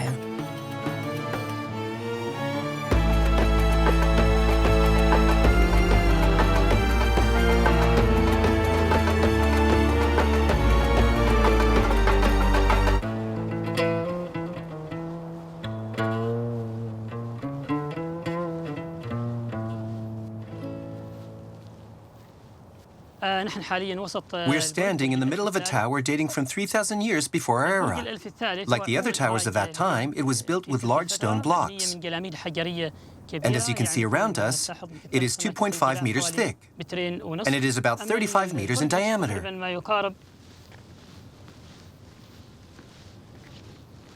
Ahmed Al-Tamaimi is the archaeologist in charge of this site.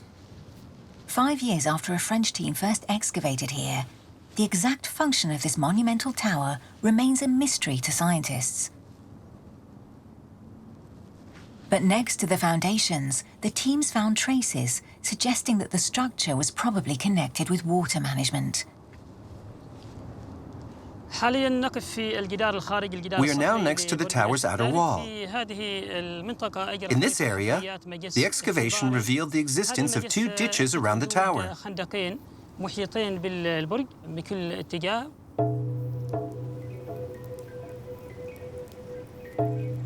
The tower was once surrounded by 2 ditches full of water.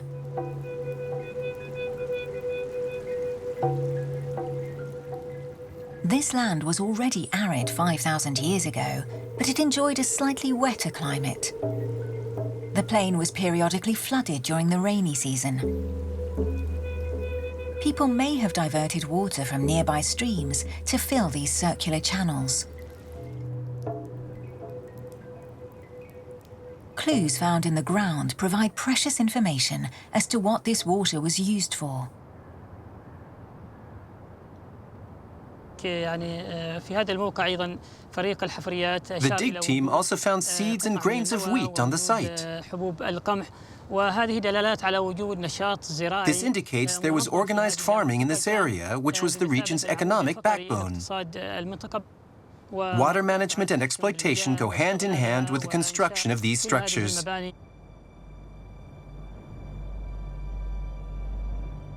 Drawn to the site and its providential seasonal waters, nomadic people settled here to farm the land. Thanks to their water management skills, they created the very first oases in the Oman Peninsula.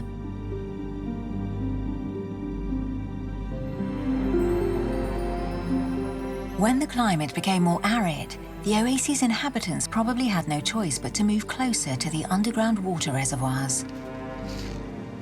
So they scaled the mountain heights and began to build these cliff-edge terraces. Today, these hanging gardens are home to a wide variety of crops. The species that take root here tell us volumes about the region's history. In ancient times, Oman became known for its trade in copper and frankincense. Like Sinbad, the mythical hero of 1001 Nights, the country's sailors crossed the 7 seas.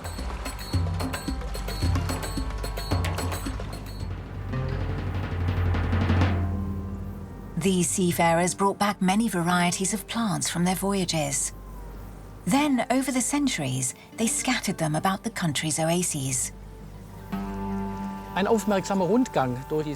If you take a close look at the oases, you realize what a treasure for humanity they are. You can see plant species that are rarely found together like this elsewhere. But above all, the oases contain varieties that are rarely seen or even no longer exist anywhere else.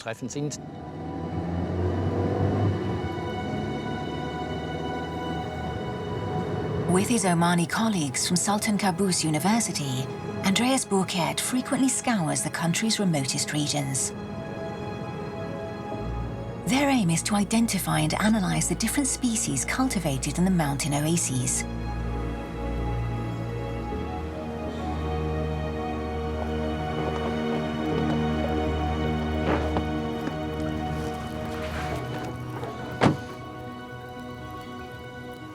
"300 kilometers south of Jebel Akhdar, in the small village of Kbir, the botanist has discovered unique crops.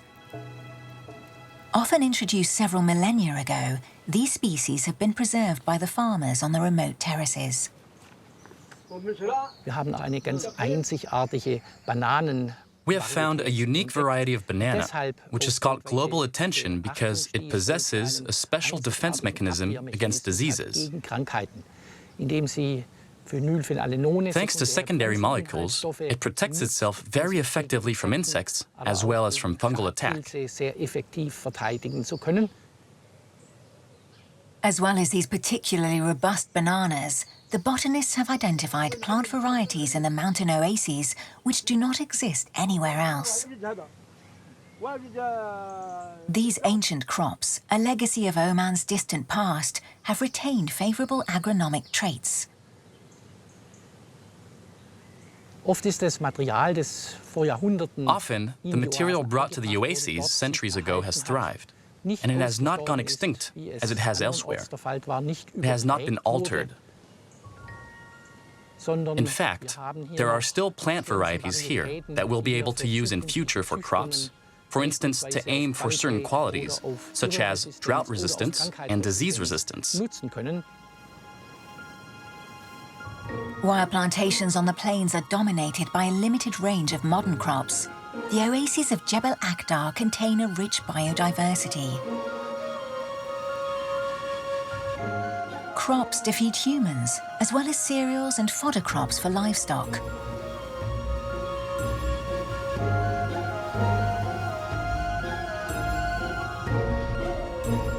The residents of the small village of Marbit have always been dependent on livestock rearing.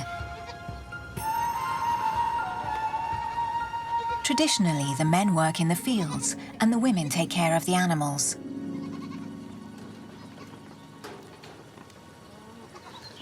Every morning, Al-Zalfa al-Subi helps her goats suckle their young.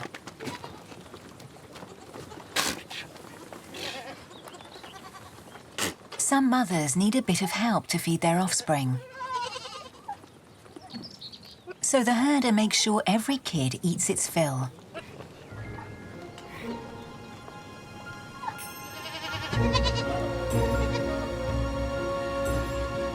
After suckling, she takes the adults to graze in the mountains.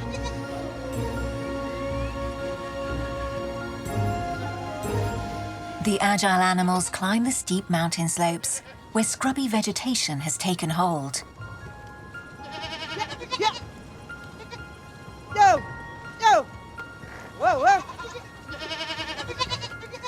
These scrubs and bushes are enough to sustain them for much of the year.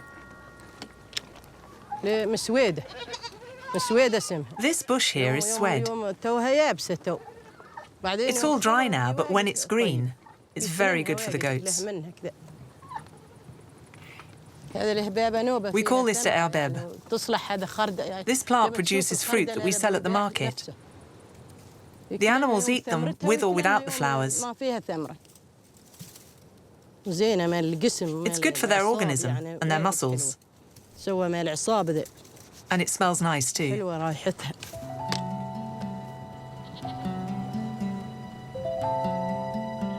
The goats spend the morning looking for tender leaves.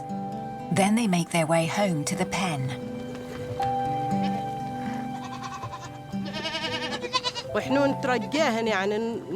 We make sure they're all home. But none is missing or has got lost. If that were the case, I would miss them terribly. I'm very fond of them all. This one is called Akfuf. And that's Izalo. He's sad because his mother doesn't suckle him. And her name is Ilwa. It means gentle, pretty. At the end of March, when spring arrives, the mountain vegetation does not provide enough nutrition for the goats. So Al-Zalfa supplements their diet. Every day, the goats get a ration of sardines and nourishing dates.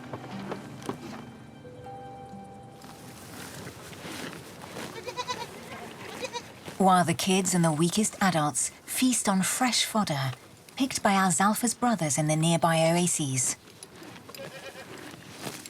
They give us dates, as do other people from the outside and our close friends. They give us things, we give them things.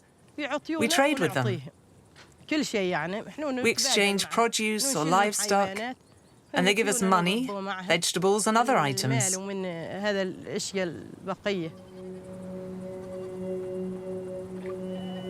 In Jebel Akhdar, farmers and breeders have cooperated since time immemorial. But meat and fodder are not the only things they trade. Another, more unusual commodity is also prized.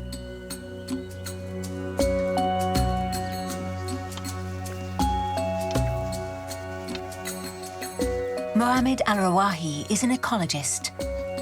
For several years now, he has been studying the Oasis soil with Andreas Burkert.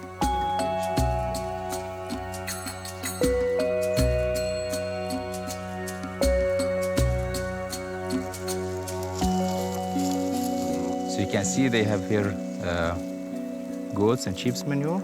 Yes. But in the other field, they have also cows. Cow manure. Yeah, exactly. Yeah. Which, depending on where the resource is from. Exactly. Whether they get it from the Jebel or from here. From here. You can see from the soil how it's fertile, from even the color, and you can see the amount of the manure that they applied here in this village especially. They applied a lot of manure, and that will increase, you know, the organic carbon in the soil. But the carbon, especially the carbon, is important for this, the macrofauna, like the worm, and also the microorganisms, so they can do their job for mineralize the organic matter so the plants can uptake it. Nothing goes to waste in Jebel Akhdar. From neighboring farms, nutrient-rich manure is used as natural fertilizer in the plantations. People here are more doing agriculture, and people up in the mountains, they are more herders. They have more goats and sheep. They bring them the foods, and the others bring the meat and also the manure. Because of this trade-off, and this is close loop between these two groups, these oases were survived and sustained all the harsh conditions. In this remote desert region, the trading between farmers and herders has meant the oases have always had healthy and fertile soil.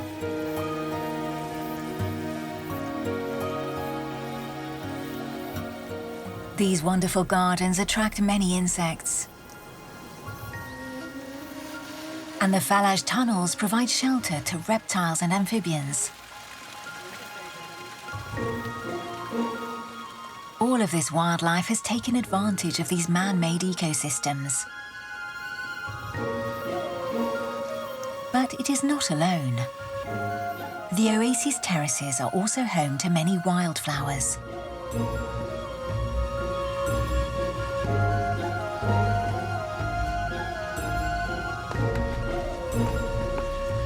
For 25 years, Annette Patzelt and her colleagues have roamed the Omani mountain range, identifying the plant life growing around the oasis gardens.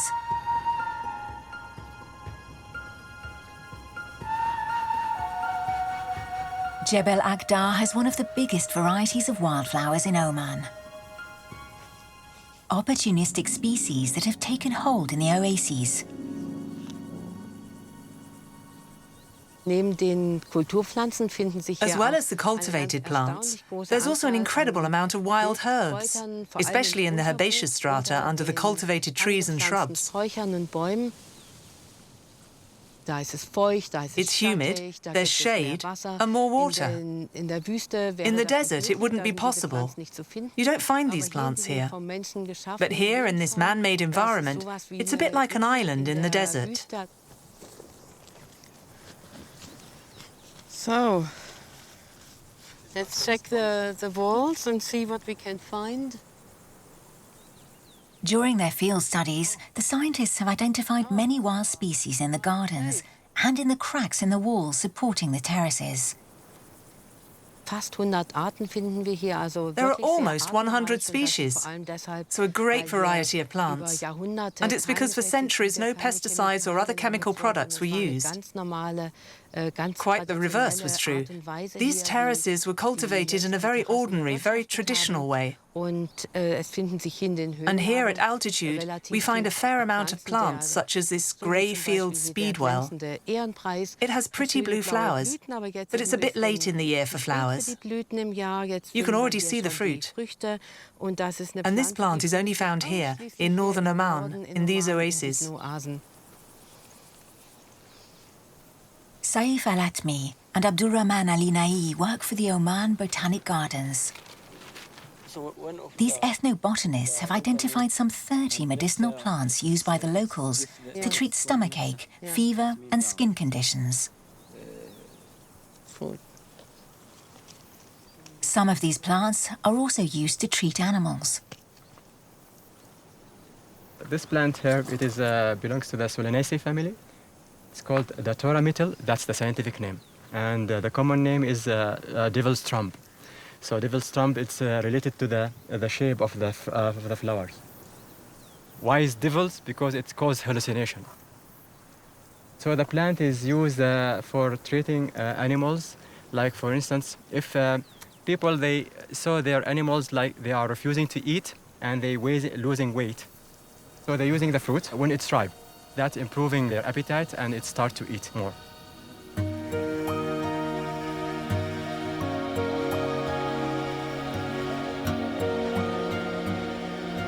So the oases cure people and animals as well as nourishing them. These rich ecosystems are evidence of the skills of Jebel Akhdar's farmers.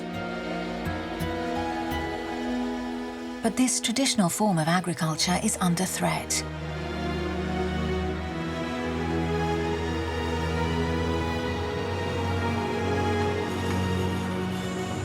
In the 1980s, the country embarked on a path of modernization, spearheaded by the new ruler, Sultan Qaboos. With oil and gas revenue, the Sultan built roads, hospitals and schools all over Oman.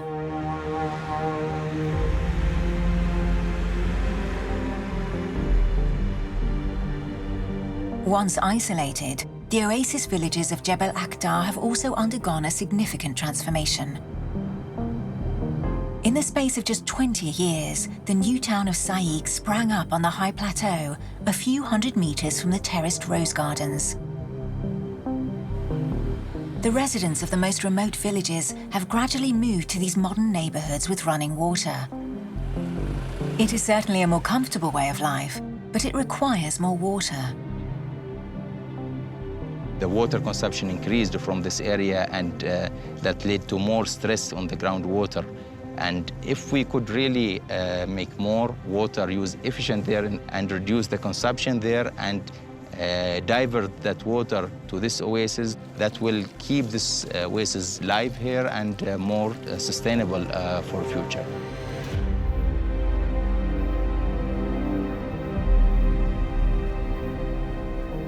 With increasing demand from the town, there is less water for farming.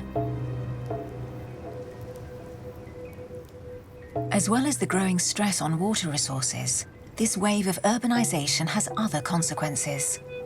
The most isolated villages are abandoned and their terraces neglected.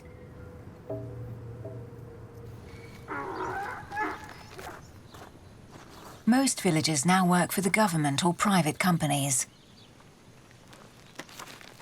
But some continue to tend their land, as it provides a significant source of income.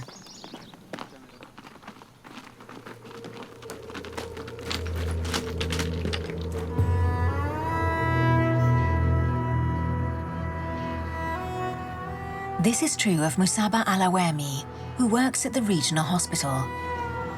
Although it is a 2-hour trek to his old village, he often goes to the family plot.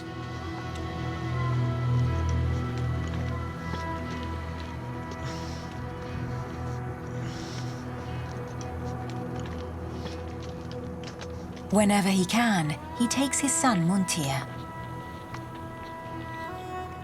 The walk is a special moment. They are a family of few words, but Musaba makes the most of each break to teach his son traditional songs.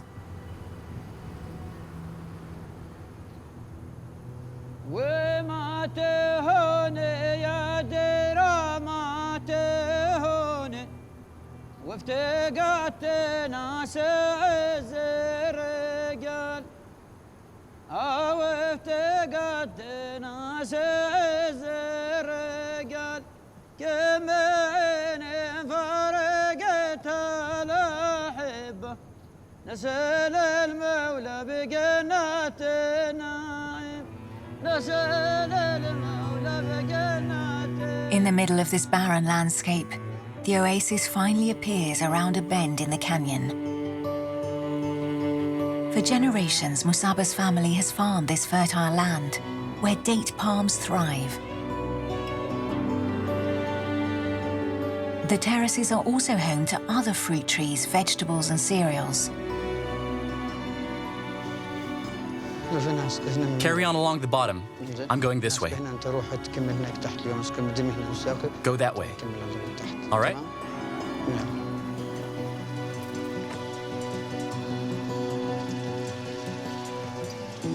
When he gets to the plot, Musaba starts by opening the falage. Muntir knows exactly what to do. Like his brothers before him, he does just as his father has taught him. They have to learn the techniques, how their father plants, irrigates, and harvests. How to take care of each tree. How to look after the date palms, the lemon trees, and the mango trees.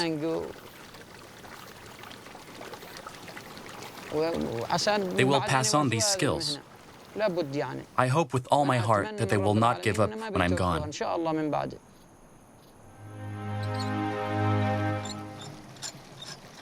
Musaba hopes his children will continue to care for this remote oasis.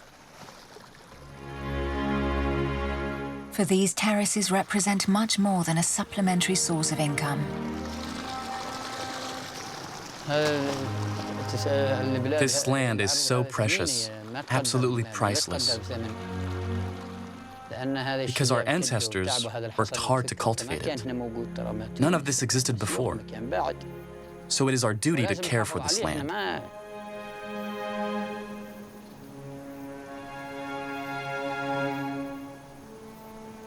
While some inhabitants strive to care for their family plots, others are making the most of a promising new opportunity.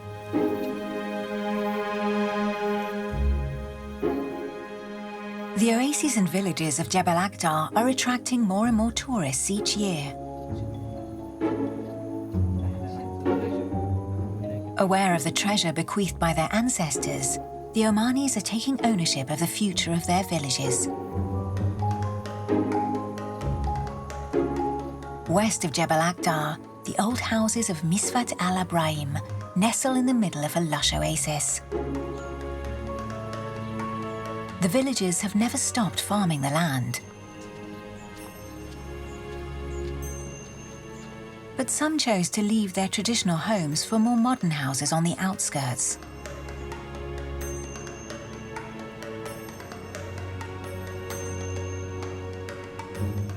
However, in the past 10 years, this old village has got a new lease of life.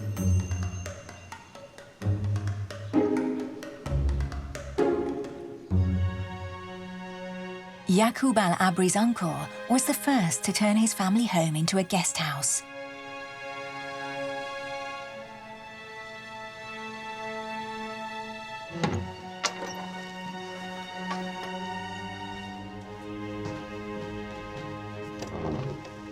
I spent my childhood in this house. I've been here for over 25 years, so all my memories are still present.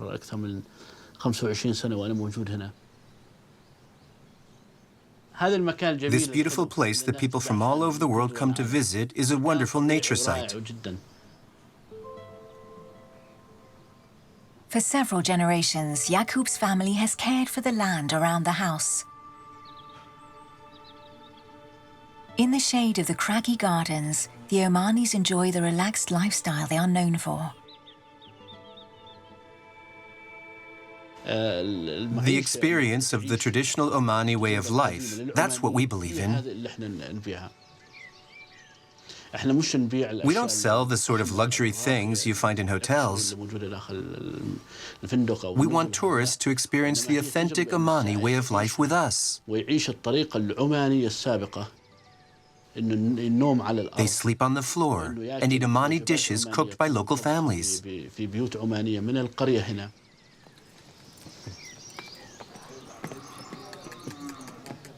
Just like Misfat Al Abrain, some villages in Jebel Akhdar are gradually coming back to life thanks to tourism. Respectful of local heritage, these initiatives have nothing in common with the luxury resorts that have sprung up recently in the region. Our presence here as Omani residents of the village inspires us to take care of it and make it sustainable. As we've managed to maintain agriculture, we now have to preserve the old houses and enhance them in one way or another. The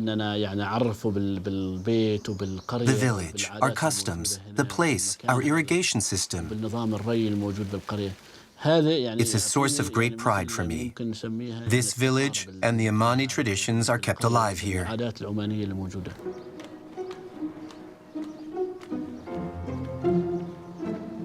The pride Yaqub feels for his village is shared by many of Jebel Akhdar's farmers.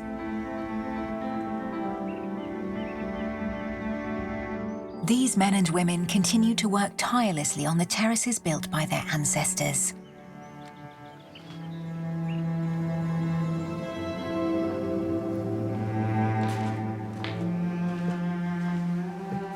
It is now mid-April, and the rose harvest is coming to an end.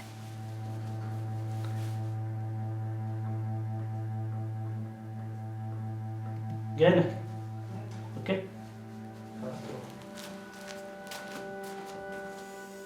Saeed's nephew is distilling the last petals of the season. Although gas has replaced charcoal, the distilling is still done the traditional way. The petals are heated for over 2 hours in order to extract the rose water.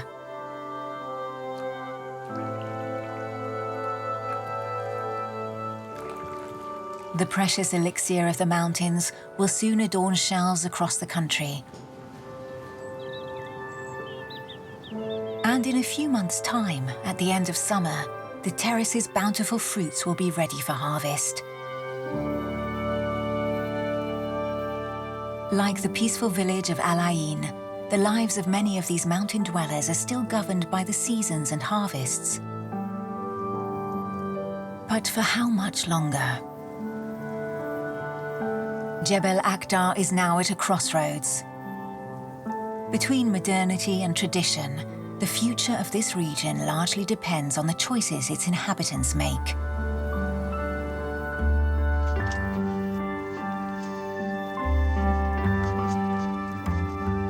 More than ever aware of the treasure they have inherited, many want to preserve their villages and the bountiful terraces around them.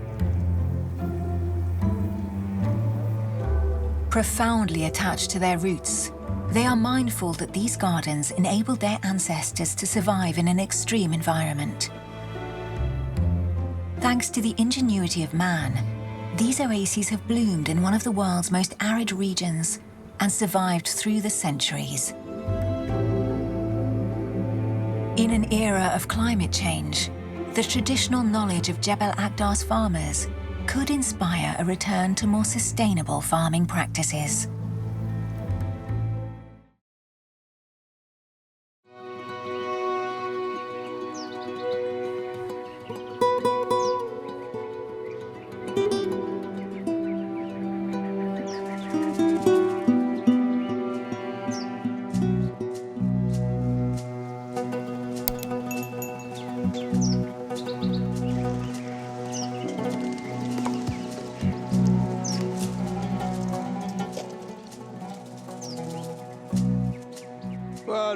Bejeweled dates are recognizable by their fullness and texture. Before ripening, dates are yellow. We can't pick them all now. We need to wait for them to ripen and darken.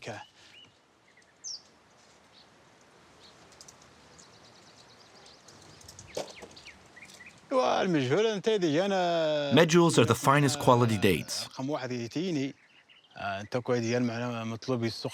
When you have these date palms, you have everything.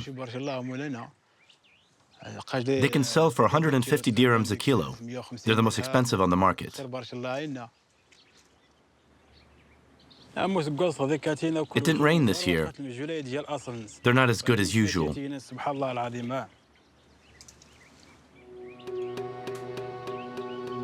It's the end of the summer, and Saeed is harvesting dates in the family palm grove. His destiny is tightly linked with that of this precious fruit. Like Saeed, medjool dates were born here, in Tafilalt, in southeastern Morocco. When I was a child, I helped my parents with harvesting after school. I even gave my father a hand during the holidays.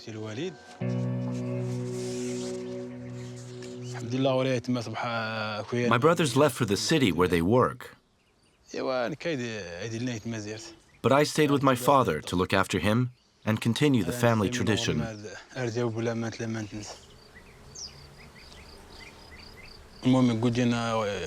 I clean, water, and harvest the dates. I'm happy to do it. It's become a habit. This palm grove was passed down to us by my grandparents. There were never many palms, but the harvest was good. It used to rain regularly. Even though the plot wasn't very large, it was enough. They made a good living. We depend on water, which is essential if we want to live here.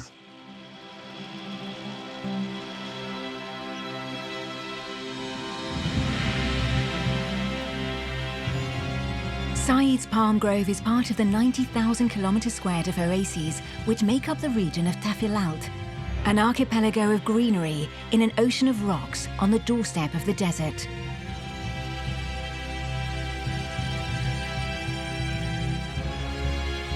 The region is crossed by two rivers, the Ziz and the Reris. It is bordered to the north by the Atlas mountain chain and to the south by the largest desert on the planet, the Sahara.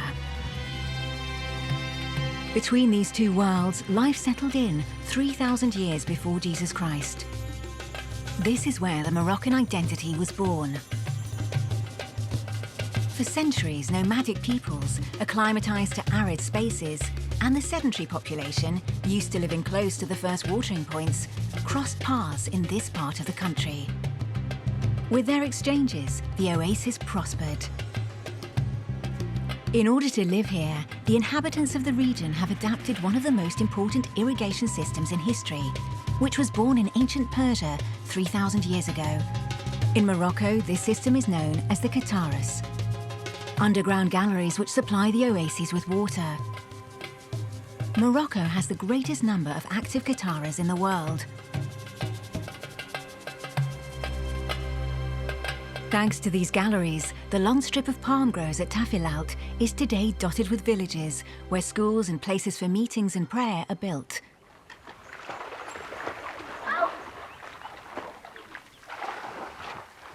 Life here is tightly linked to the Qataras.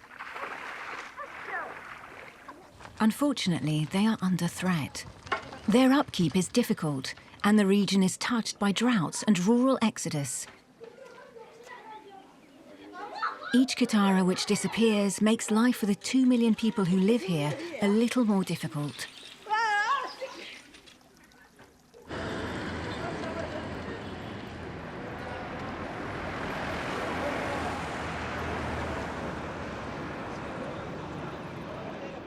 They're not as they usually are. There hasn't been enough rain. But they're not bad.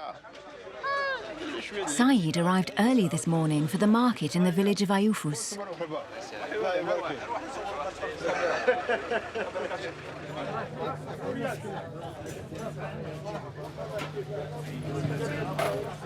The first fresh dates arrive in September.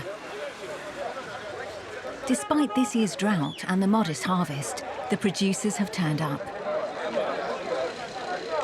They've come to the region in their dozens. Saeed sells his dates to wholesalers. Negotiations are fierce. Dates are an essential source of revenue for many families. And the queen of the dates is the medjool. This year, it's a rising commodity. Hey, take your money back. I don't want it. Hello, how are you? Everything good? Not bad, thank God. How about you? Quality is good? They're beautiful, thanks to God. Here, have a look. They are. I'll taste one to see. Yeah, go ahead. Tell me what you think. They look very good. What do you think? They're excellent. Those are medjools. How much for a crate? Give me a good price. Help me out here. Here, tell me if that covers it. All right, then. The day's looking good. The wholesalers are looking at the merchandise, buying and reselling. They negotiate the price, and each takes a crate. We sell our dates, and we take advantage of being here to do some shopping, buy flour, sugar, oil. We buy what we need.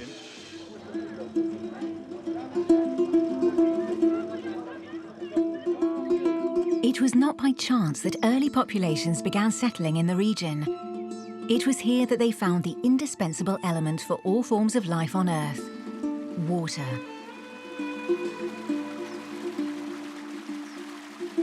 It's thanks to the Atlas mountain range that water is present at the Oasis of Tafilalt. Its slopes block humid air masses. When rain falls after flowing down the flanks of the mountains, it seeps through the soil and fills up the phreatic zone, and sometimes fills the riverbeds for a short while. This superficial surface water evaporates too quickly to be a regular source for crop irrigation. In pre-Saharan Morocco, the temperature is above 30 degrees for 6 months of the year. This phenomenon is common to all the desert regions of the planet.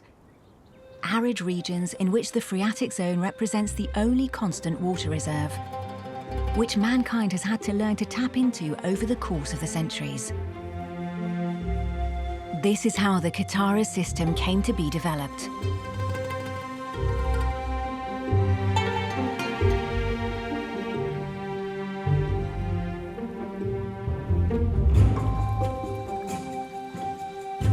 Qattaras are underground canals built between the phreatic zone and the cultivated parts of the oasis.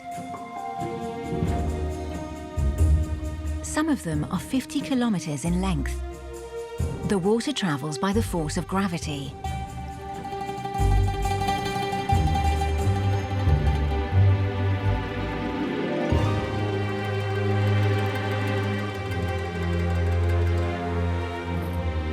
For the last 15 years, one man has been mapping out and studying the Qattaras of Tafilalt, Thierry Ruff. He's an agronomist and geographer from the Research Institute for Development.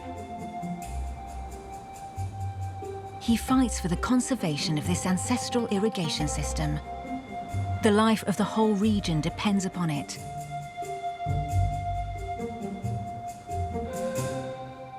Tafilalt is a legendary region in the history of Morocco. It's the doorway to Africa, the threshold of cultural exchange between the Mediterranean and sub-Saharan Africa. The Oasis is a world of cooperation, of humanity, and of exchange as well. The population is highly committed. They work together, perpetuating distribution methods, sharing the water resources which are essential in an Oasian environment like this one.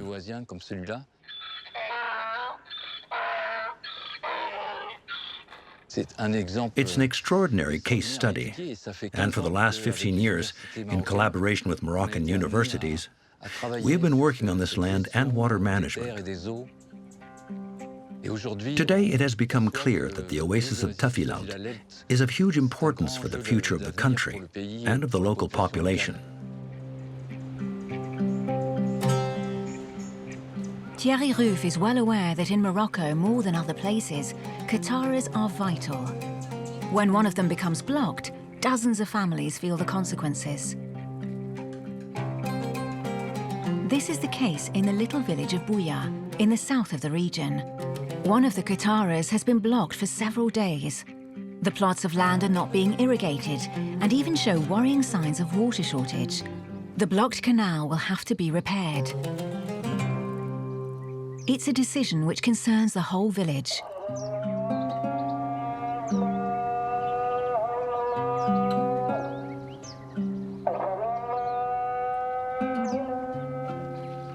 It's a ritual. Works to be carried out are decided upon after Friday prayers, when the men meet for a Jama, which means assembly in Arabic. All questions relating to water are discussed here.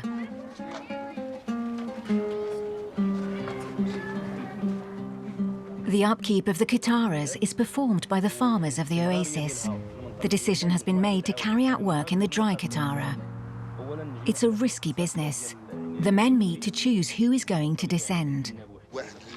We try to avoid accidents. Those who descend are frightened. Yes, they're frightened. It's risky. Some refuse to go. They're claustrophobic. It's totally dark down there, even with the torch. You walk, you see the spider webs. You can't see where you're going. There are places where you have some height. Others where it's really low. You have to walk bent over. Yes, and you have to dig into the earth. Digging is difficult. It's always difficult to work there. Our ancestors dug with very restricted means to find water. Hollow out the canals and reach difficult parts.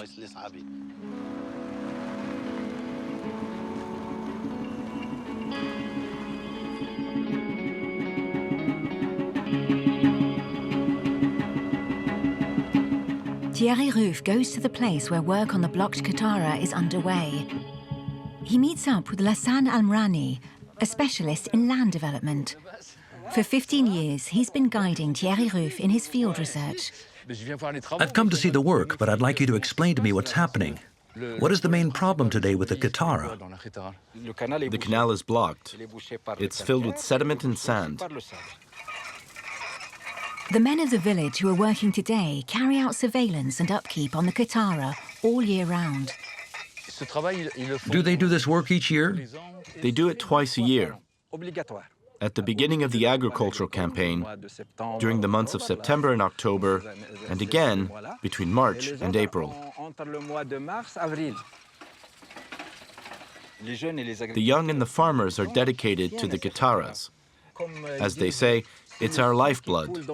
It's thanks to these kataras that we are here.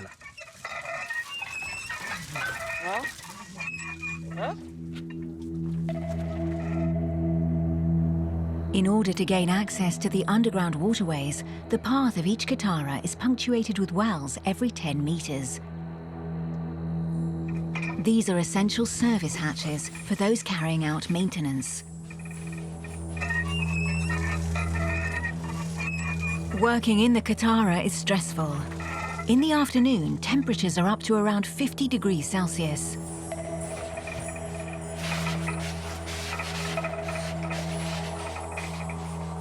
The galleries were originally hollowed out using rudimentary tools. Today, maintenance is still carried out by hand.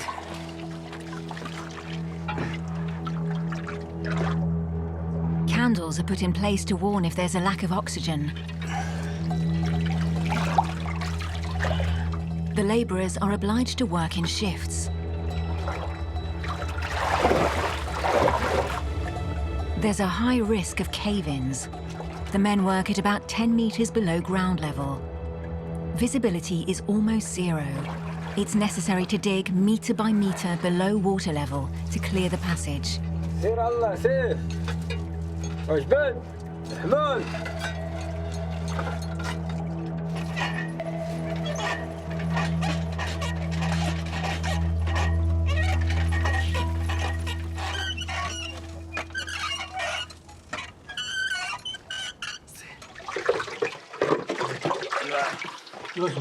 Thierry Ruf needs to know more about what caused the obstruction in this Katara.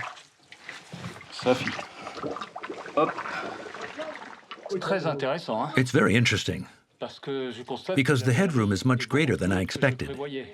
It's almost 3 meters high. The height of the gallery shows that there were 2 successive digging levels.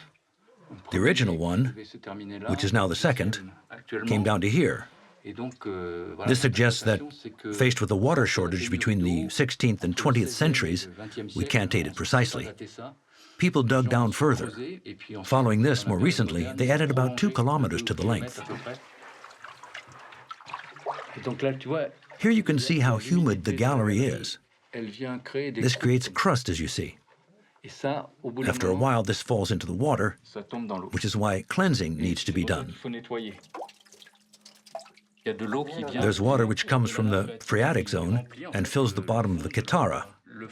The floor of the Katara is almost watertight because it's covered in clay. This clay stops water filtering back through, and it flows downhill for about 3 or 4 kilometers. It's this natural impermeability which allows water to arrive in large quantities. You have the same here as there is at the mouth of the Katara. I still find it amazing. We're in the desert, and there is water flowing in considerable quantity, which is needed by the population. You see this when you come down into the Katara, and it merits respect, because it's a monument. Life depends on this arduous deep digging work over several kilometers. You feel humility towards the previous generations who built this. How are you? I'm okay. How long have you been coming down into the Katara? I've been working here for 30 years. You come down into the Katara each year for 1 day, 10 days? About 2 months. 2 months? I know every meter of the Segiyas and Kataras. And do you know what the maximum water level is in certain sections? The highest is here. Okay. It's hard work, huh? Yes, yes. If there were no Kataras here, men would travel. They would leave. They would leave? They would leave.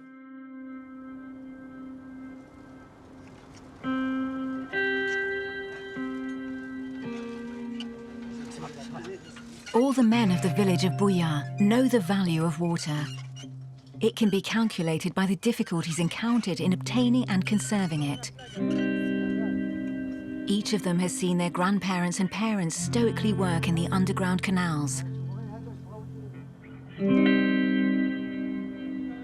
People also carry out this maintenance work because it affords them what is known in the palm groves of Morocco as water access rights. It's thanks to these that each farmer who participates in the work is authorized to irrigate his plot of land.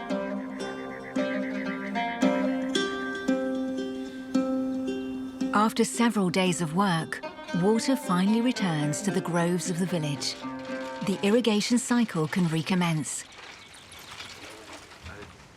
Water coming from the Kataras supplies an irrigation network across the fields. These channels are called segiyas. Their path follows the slight undulations and slopes so that the water keeps moving and doesn't stagnate and evaporate. Irrigation is strictly controlled. Each farmer awaits their turn. Everything is discussed on Fridays during the Jama. It's the end of the summer, and this year water has been particularly rare. Mohammed can at last irrigate his plots. He was born in the palm groves of Buya. His family has participated in the upkeep of the Kataras for generations. We must never abandon our Kataras. This heritage is sacred for us. We must preserve it and keep it alive. It's a bequest which we have to protect as past generations did.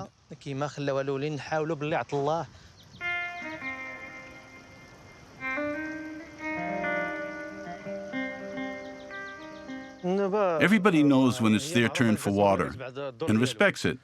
It's called your quarter, and each farmer has their quarter. You only draw the water which you are allowed. Your turn comes every 12 days, sometimes in the morning, sometimes at midday. Water is divided up respecting the situation of each farmer. Some inherit, others buy their part.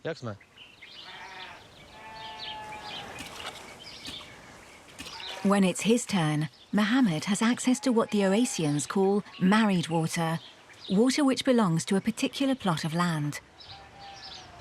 Sometimes, however, Mohammed, like other farmers, needs supplementary quantities of water. This has to be bought from what is known as the bachelor water, water which doesn't belong to a particular plot. There isn't enough water to grow a lot, so we do a bit of everything. We grow wheat, alfalfa, vegetables such as carrots, turnips, peppers. But mostly we grow date palms. That's the key crop.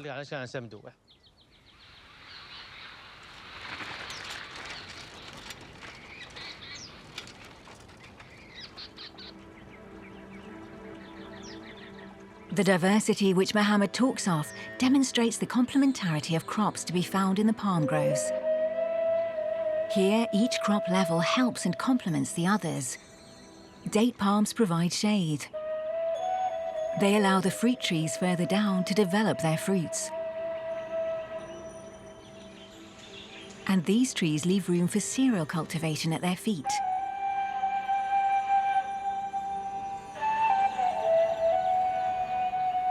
These cereals provide the soil with nitrogen and allow farmers like Mohammed to feed their animals and multiply their resources.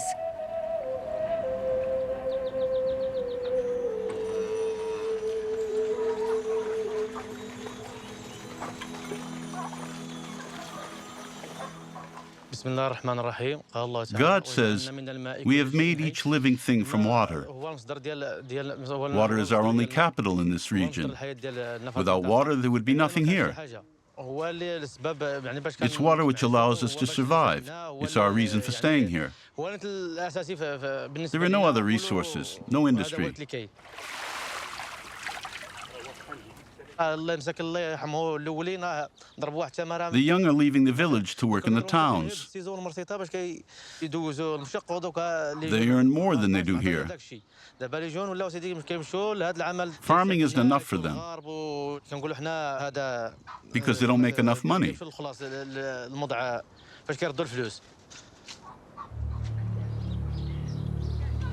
The rural exodus of which Mohammed speaks began 20 years ago. It's characteristic of all the oases of Tafilalt. At the beginning, it only concerned the men who went to work in the towns, leaving their families in the oasis. Today, this exodus also includes the young, a generation of the right age to take over the family farms, but who no longer wish to live in the countryside like their parents. The workforce is becoming thin, leaving hectares of palm groves to become overgrown. The periods of rain shortage, now more frequent and longer, don't help matters. The result is that the palm groves dry out and easily become prey to another danger which affects the whole planet: wildfire. In the summer of 2021, in Tafilalt, 3 kilometers of palm groves went up in smoke in just a few hours.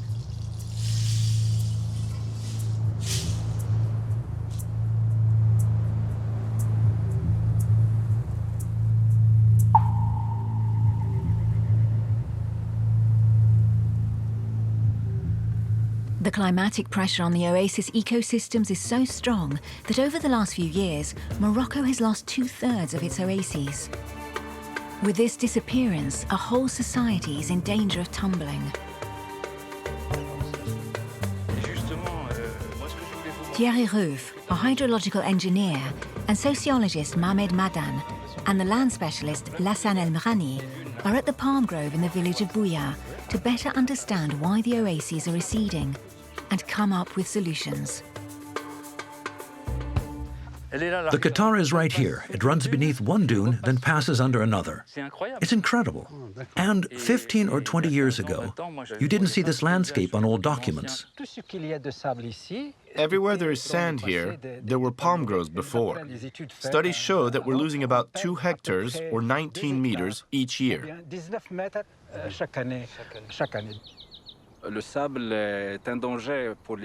Sand is a danger for oases because it covers all cultivated land and water can't get through. As it covers, it makes it difficult to work the land and kills all the plants in front of it.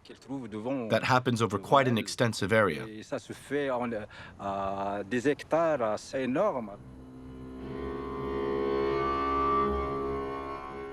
To stop the dunes advancing, there are 2 methods.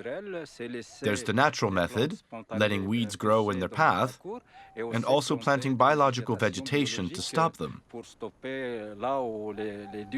And there's a mechanical method, building rammed earth walls, which is an ancestral method amongst the local population. There are fences of date palm branches.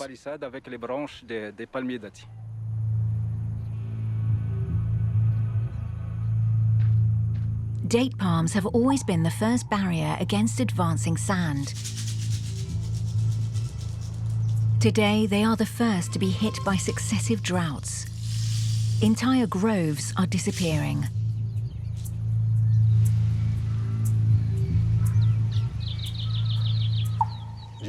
Date palms can supply us with information concerning periods of drought and periods of rainfall. You can see here that there was a humid period, meaning there was irrigation, there was sufficient water. The palm leaves are still strong. They're not easy to pull out. But here you see a period of drought, which starts here. These are easy to break. Further up is another period when water returned. And after that, another period of drought. So you can see the alternating wet years and dry years. For the last 20 years, this switching between periods of rain and periods of drought, which used to be a climatic rule, is no longer adhered to. Dry years are followed by even drier ones.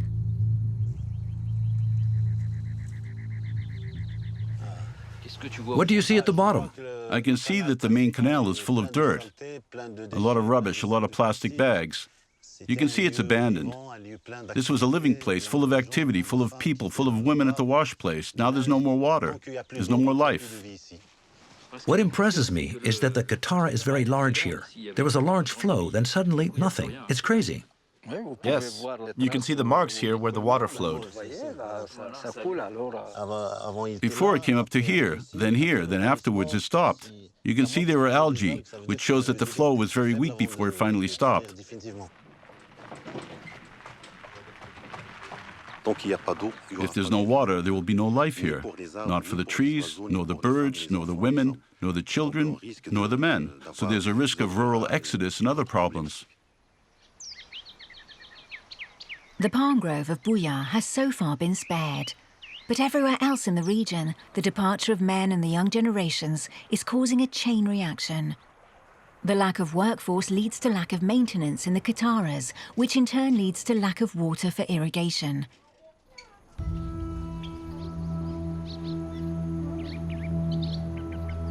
In 2001, a report predicted the disappearance of half the Qataras in just a few decades. In the palm groves, a growing number of farmers today consider the Qataras to be archaic and their upkeep too difficult. They're being progressively replaced by individual motorized systems for water collection, power-driven pumps. The solar power systems can run 24 hours a day, pumping directly from the phreatic zone.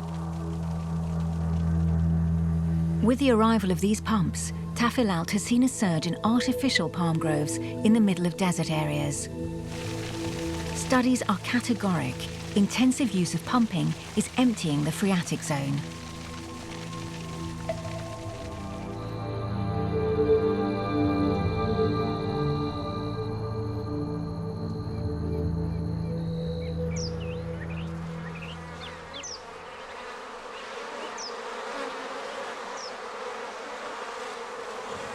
There are eggs, it's beautiful. There's pollen. There's honey. Adil is one of the farmers who hasn't left the oasis for the big city. As water became rarer, he had to find a means of subsistence less linked to the climate. He stayed in his village of Tadigust and relaunched the beekeeping activity which he inherited from his father. Adil raises the yellow Saharan bee. The advantage is that the yellow bee can work in the Sahara, because that's where it comes from. It's a worker. The difference with other bees is its long proboscis. This allows it to gather pollen from the deep flowers of the desert. The proboscis is essentially for that. And it doesn't sting much compared to other bees.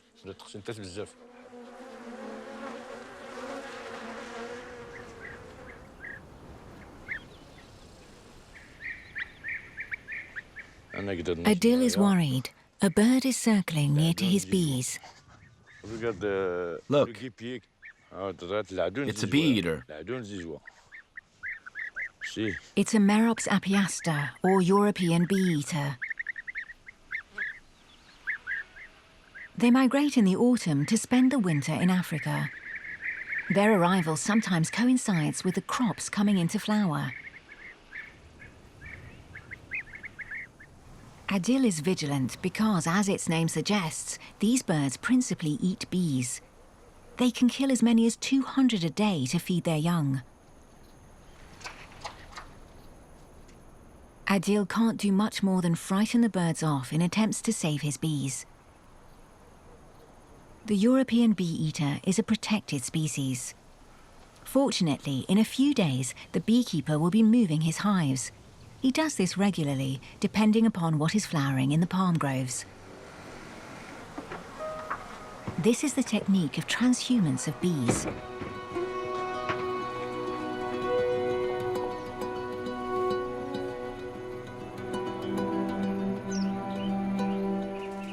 It means that Adil can produce honey from carobs, almonds, rosemary or lavender, depending on the season.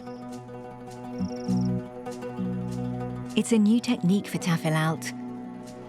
Until now, beekeepers like Adil's father raised bees in wall hives, which meant transhumance was out of the question. Adil has kept one such hive. Twice a year, he removes the frames from the hive by breaking part of the wall. You place your ear against the wall. If you hear the bees buzzing, that means they're working. You hear the queen when she's going to make them leave. These are the guardians. For the harvest, you smoke the doorway to make them leave. This is necessary to collect the honey. The guardians can't sting you because their bellies are full. You have to leave them their share to get them through the winter.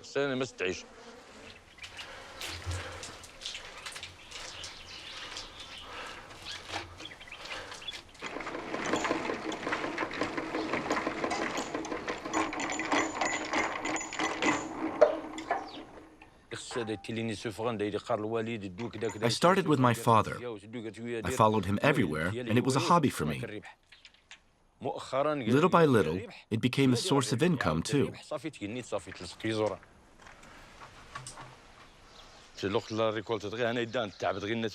When you work and you can see the results, it's satisfying. And you also earn your living.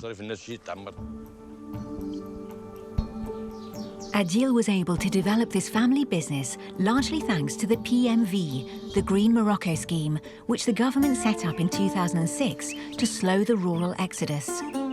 Adil is encouraged in his small business development with training in agricultural salons to promote and sell his honey. This Green Morocco scheme focuses upon the species best adapted to life in arid environments. The species which receives most support from the Moroccan government is one which is endemic to Tafilalt, Daman sheep. The government gives the breeder 500 dirham for each birth. During festivals, Adil can sell each sheep for 5 times this. Daman sheep only live in enclosures. They're too nervous and fearful to be out on pasture land.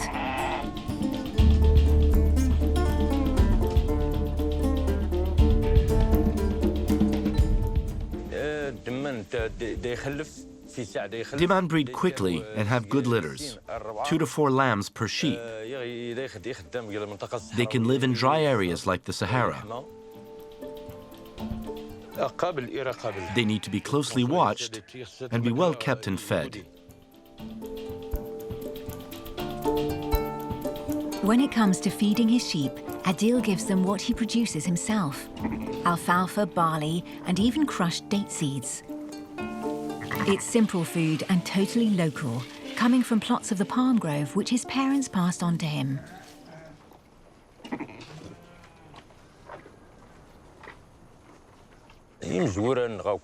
My ancestors were nomads. They were always breeders. They lived in the mountains where they found water. Nomads can't live without water.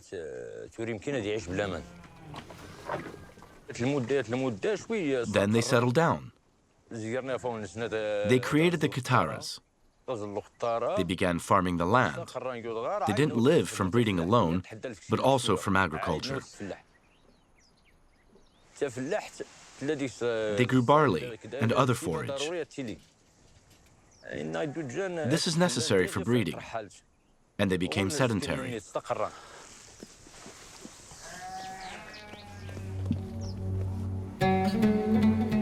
With his yellow Saharan bees and demand sheep, Adil demonstrates the resilience of the Oasian population. He shows that a different economy is possible, despite the lack of water and the capricious climate.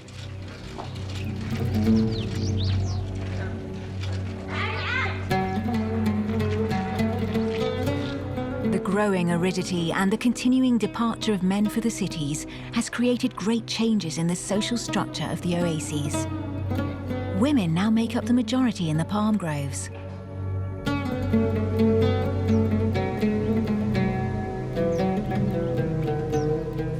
In addition to the domestic tasks and education of the children, which they have always undertaken, they now carry out 60% of work in the fields.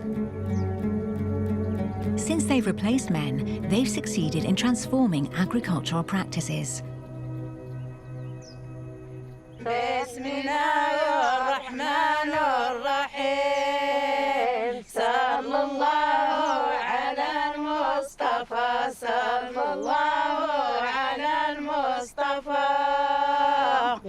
More or less everywhere, the women of the oases have organized themselves into cooperatives for medicinal and aromatic plants, which require less water than other varieties. They grow oregano, sage, coriander, and safflower. They transform powdered date seeds, which are consumed like coffee.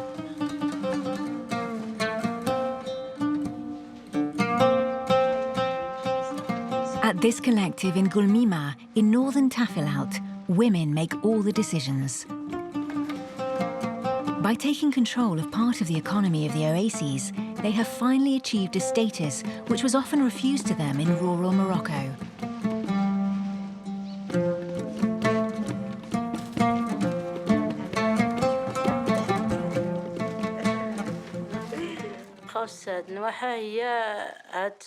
This cooperative is now our income.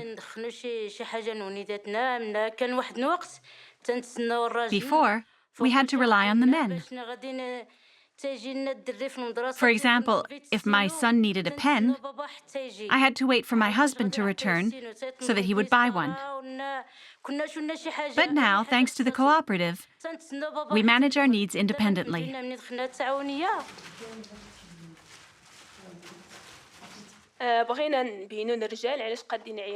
We want to show the men that women are just as capable. We can no longer depend on them. We need to count on ourselves for survival and stop constantly asking men to feed us. Men like to travel. Many of them leave the village, which the women never do. We're the ones who take care of the medicinal herbs, which consume much less water.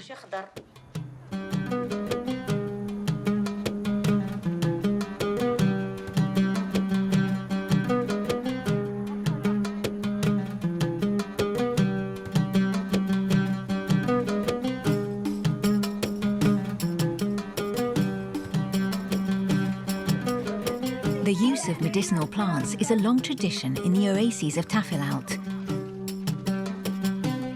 It's tightly linked to the isolation of the region, the weak spending power of families, and the lack of doctors. Those who hold the knowledge of plants are the traditional healers like Salma. Here, they are known as fukas.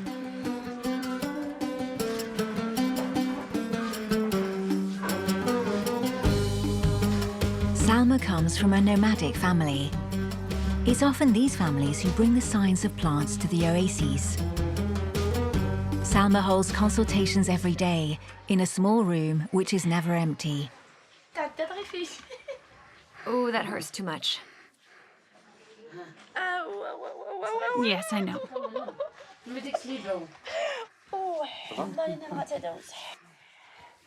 I feel your pain. Don't press too hard.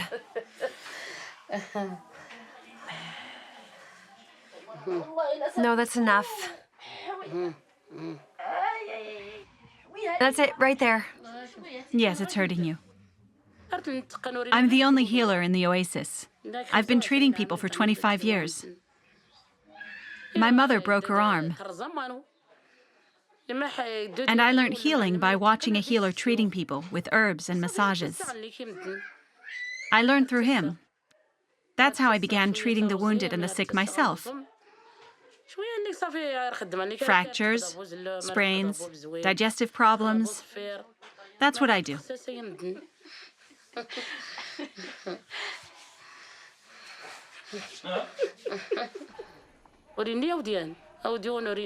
We're far from everywhere here.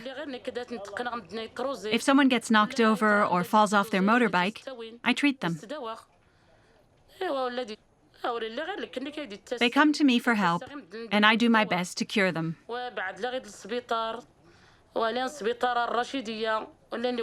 Because a Rashidia hospital is a long way away.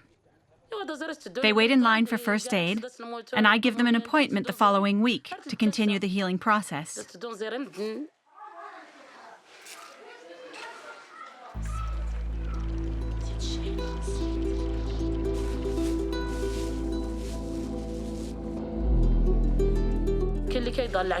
The medicines which I use are essentially plants which I prepare, like ointment. With all these seeds, I make up mixtures with pure honey to create remedies.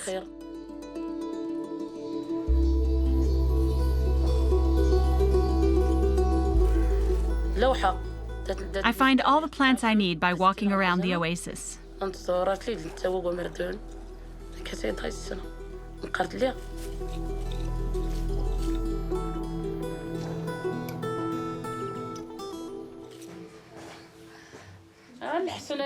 Is this where it hurts? Yes. Yes. I can tell it's painful. It hurts, doesn't it? Yes, right there.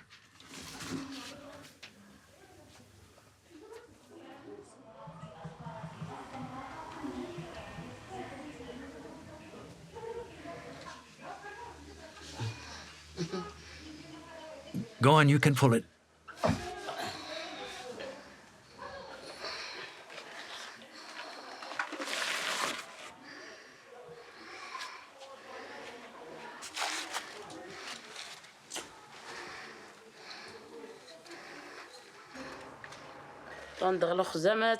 Lavender's good if you've caught a cold.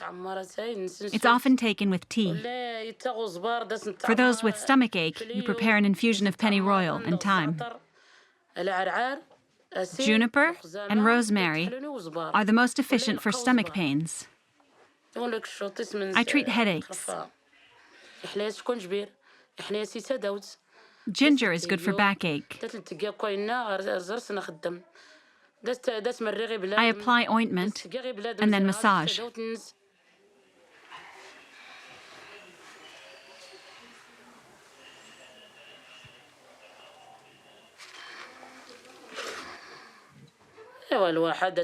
Today, women help men in fulfilling the needs of their families. Because times have changed, everyone needs to play their part when it comes to the family. That's what's hurting you. Yes, it's hard to move my arm. This point is very painful.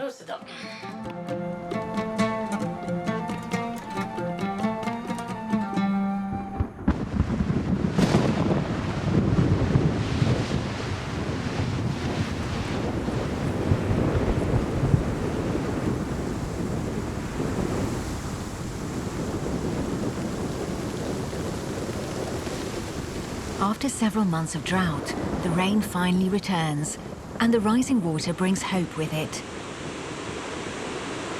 It's a short-lived respite. Unfortunately, the quantity of water is not sufficient to replenish the phreatic zone. The oases of Tafilalt are at a turning point in their history.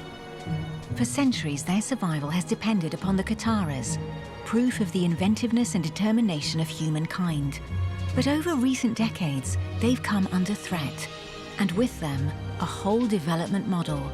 Thierry Ruff and Mohamed Madan would like to safeguard this heritage and turn it into an example. And why not provide a source of inspiration for future generations by opening a Kataras museum at the heart of Tafilalt? When I walk through the Katara collecting fields, I remember how I used to swim in the Katara canals. I remember when my family's turn came around to participate in the collective work. I took part with joy. We're in the middle of the collecting fields of the Katara of Tafilalt.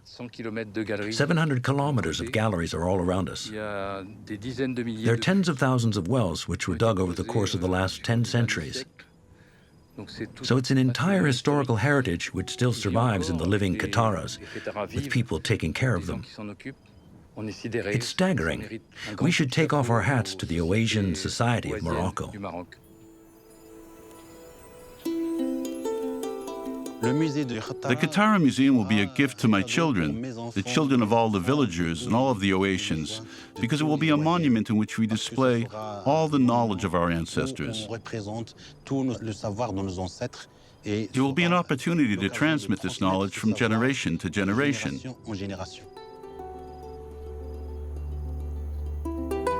In the oases of Tafilalt, the water crisis and the rural exodus are very real. But for centuries, the population has gained know-how in the management of rarity. Today, it must serve as an example. More than ever, the oasis must affirm itself in the eyes of the world as a place of expression, of civilization, and of sobriety.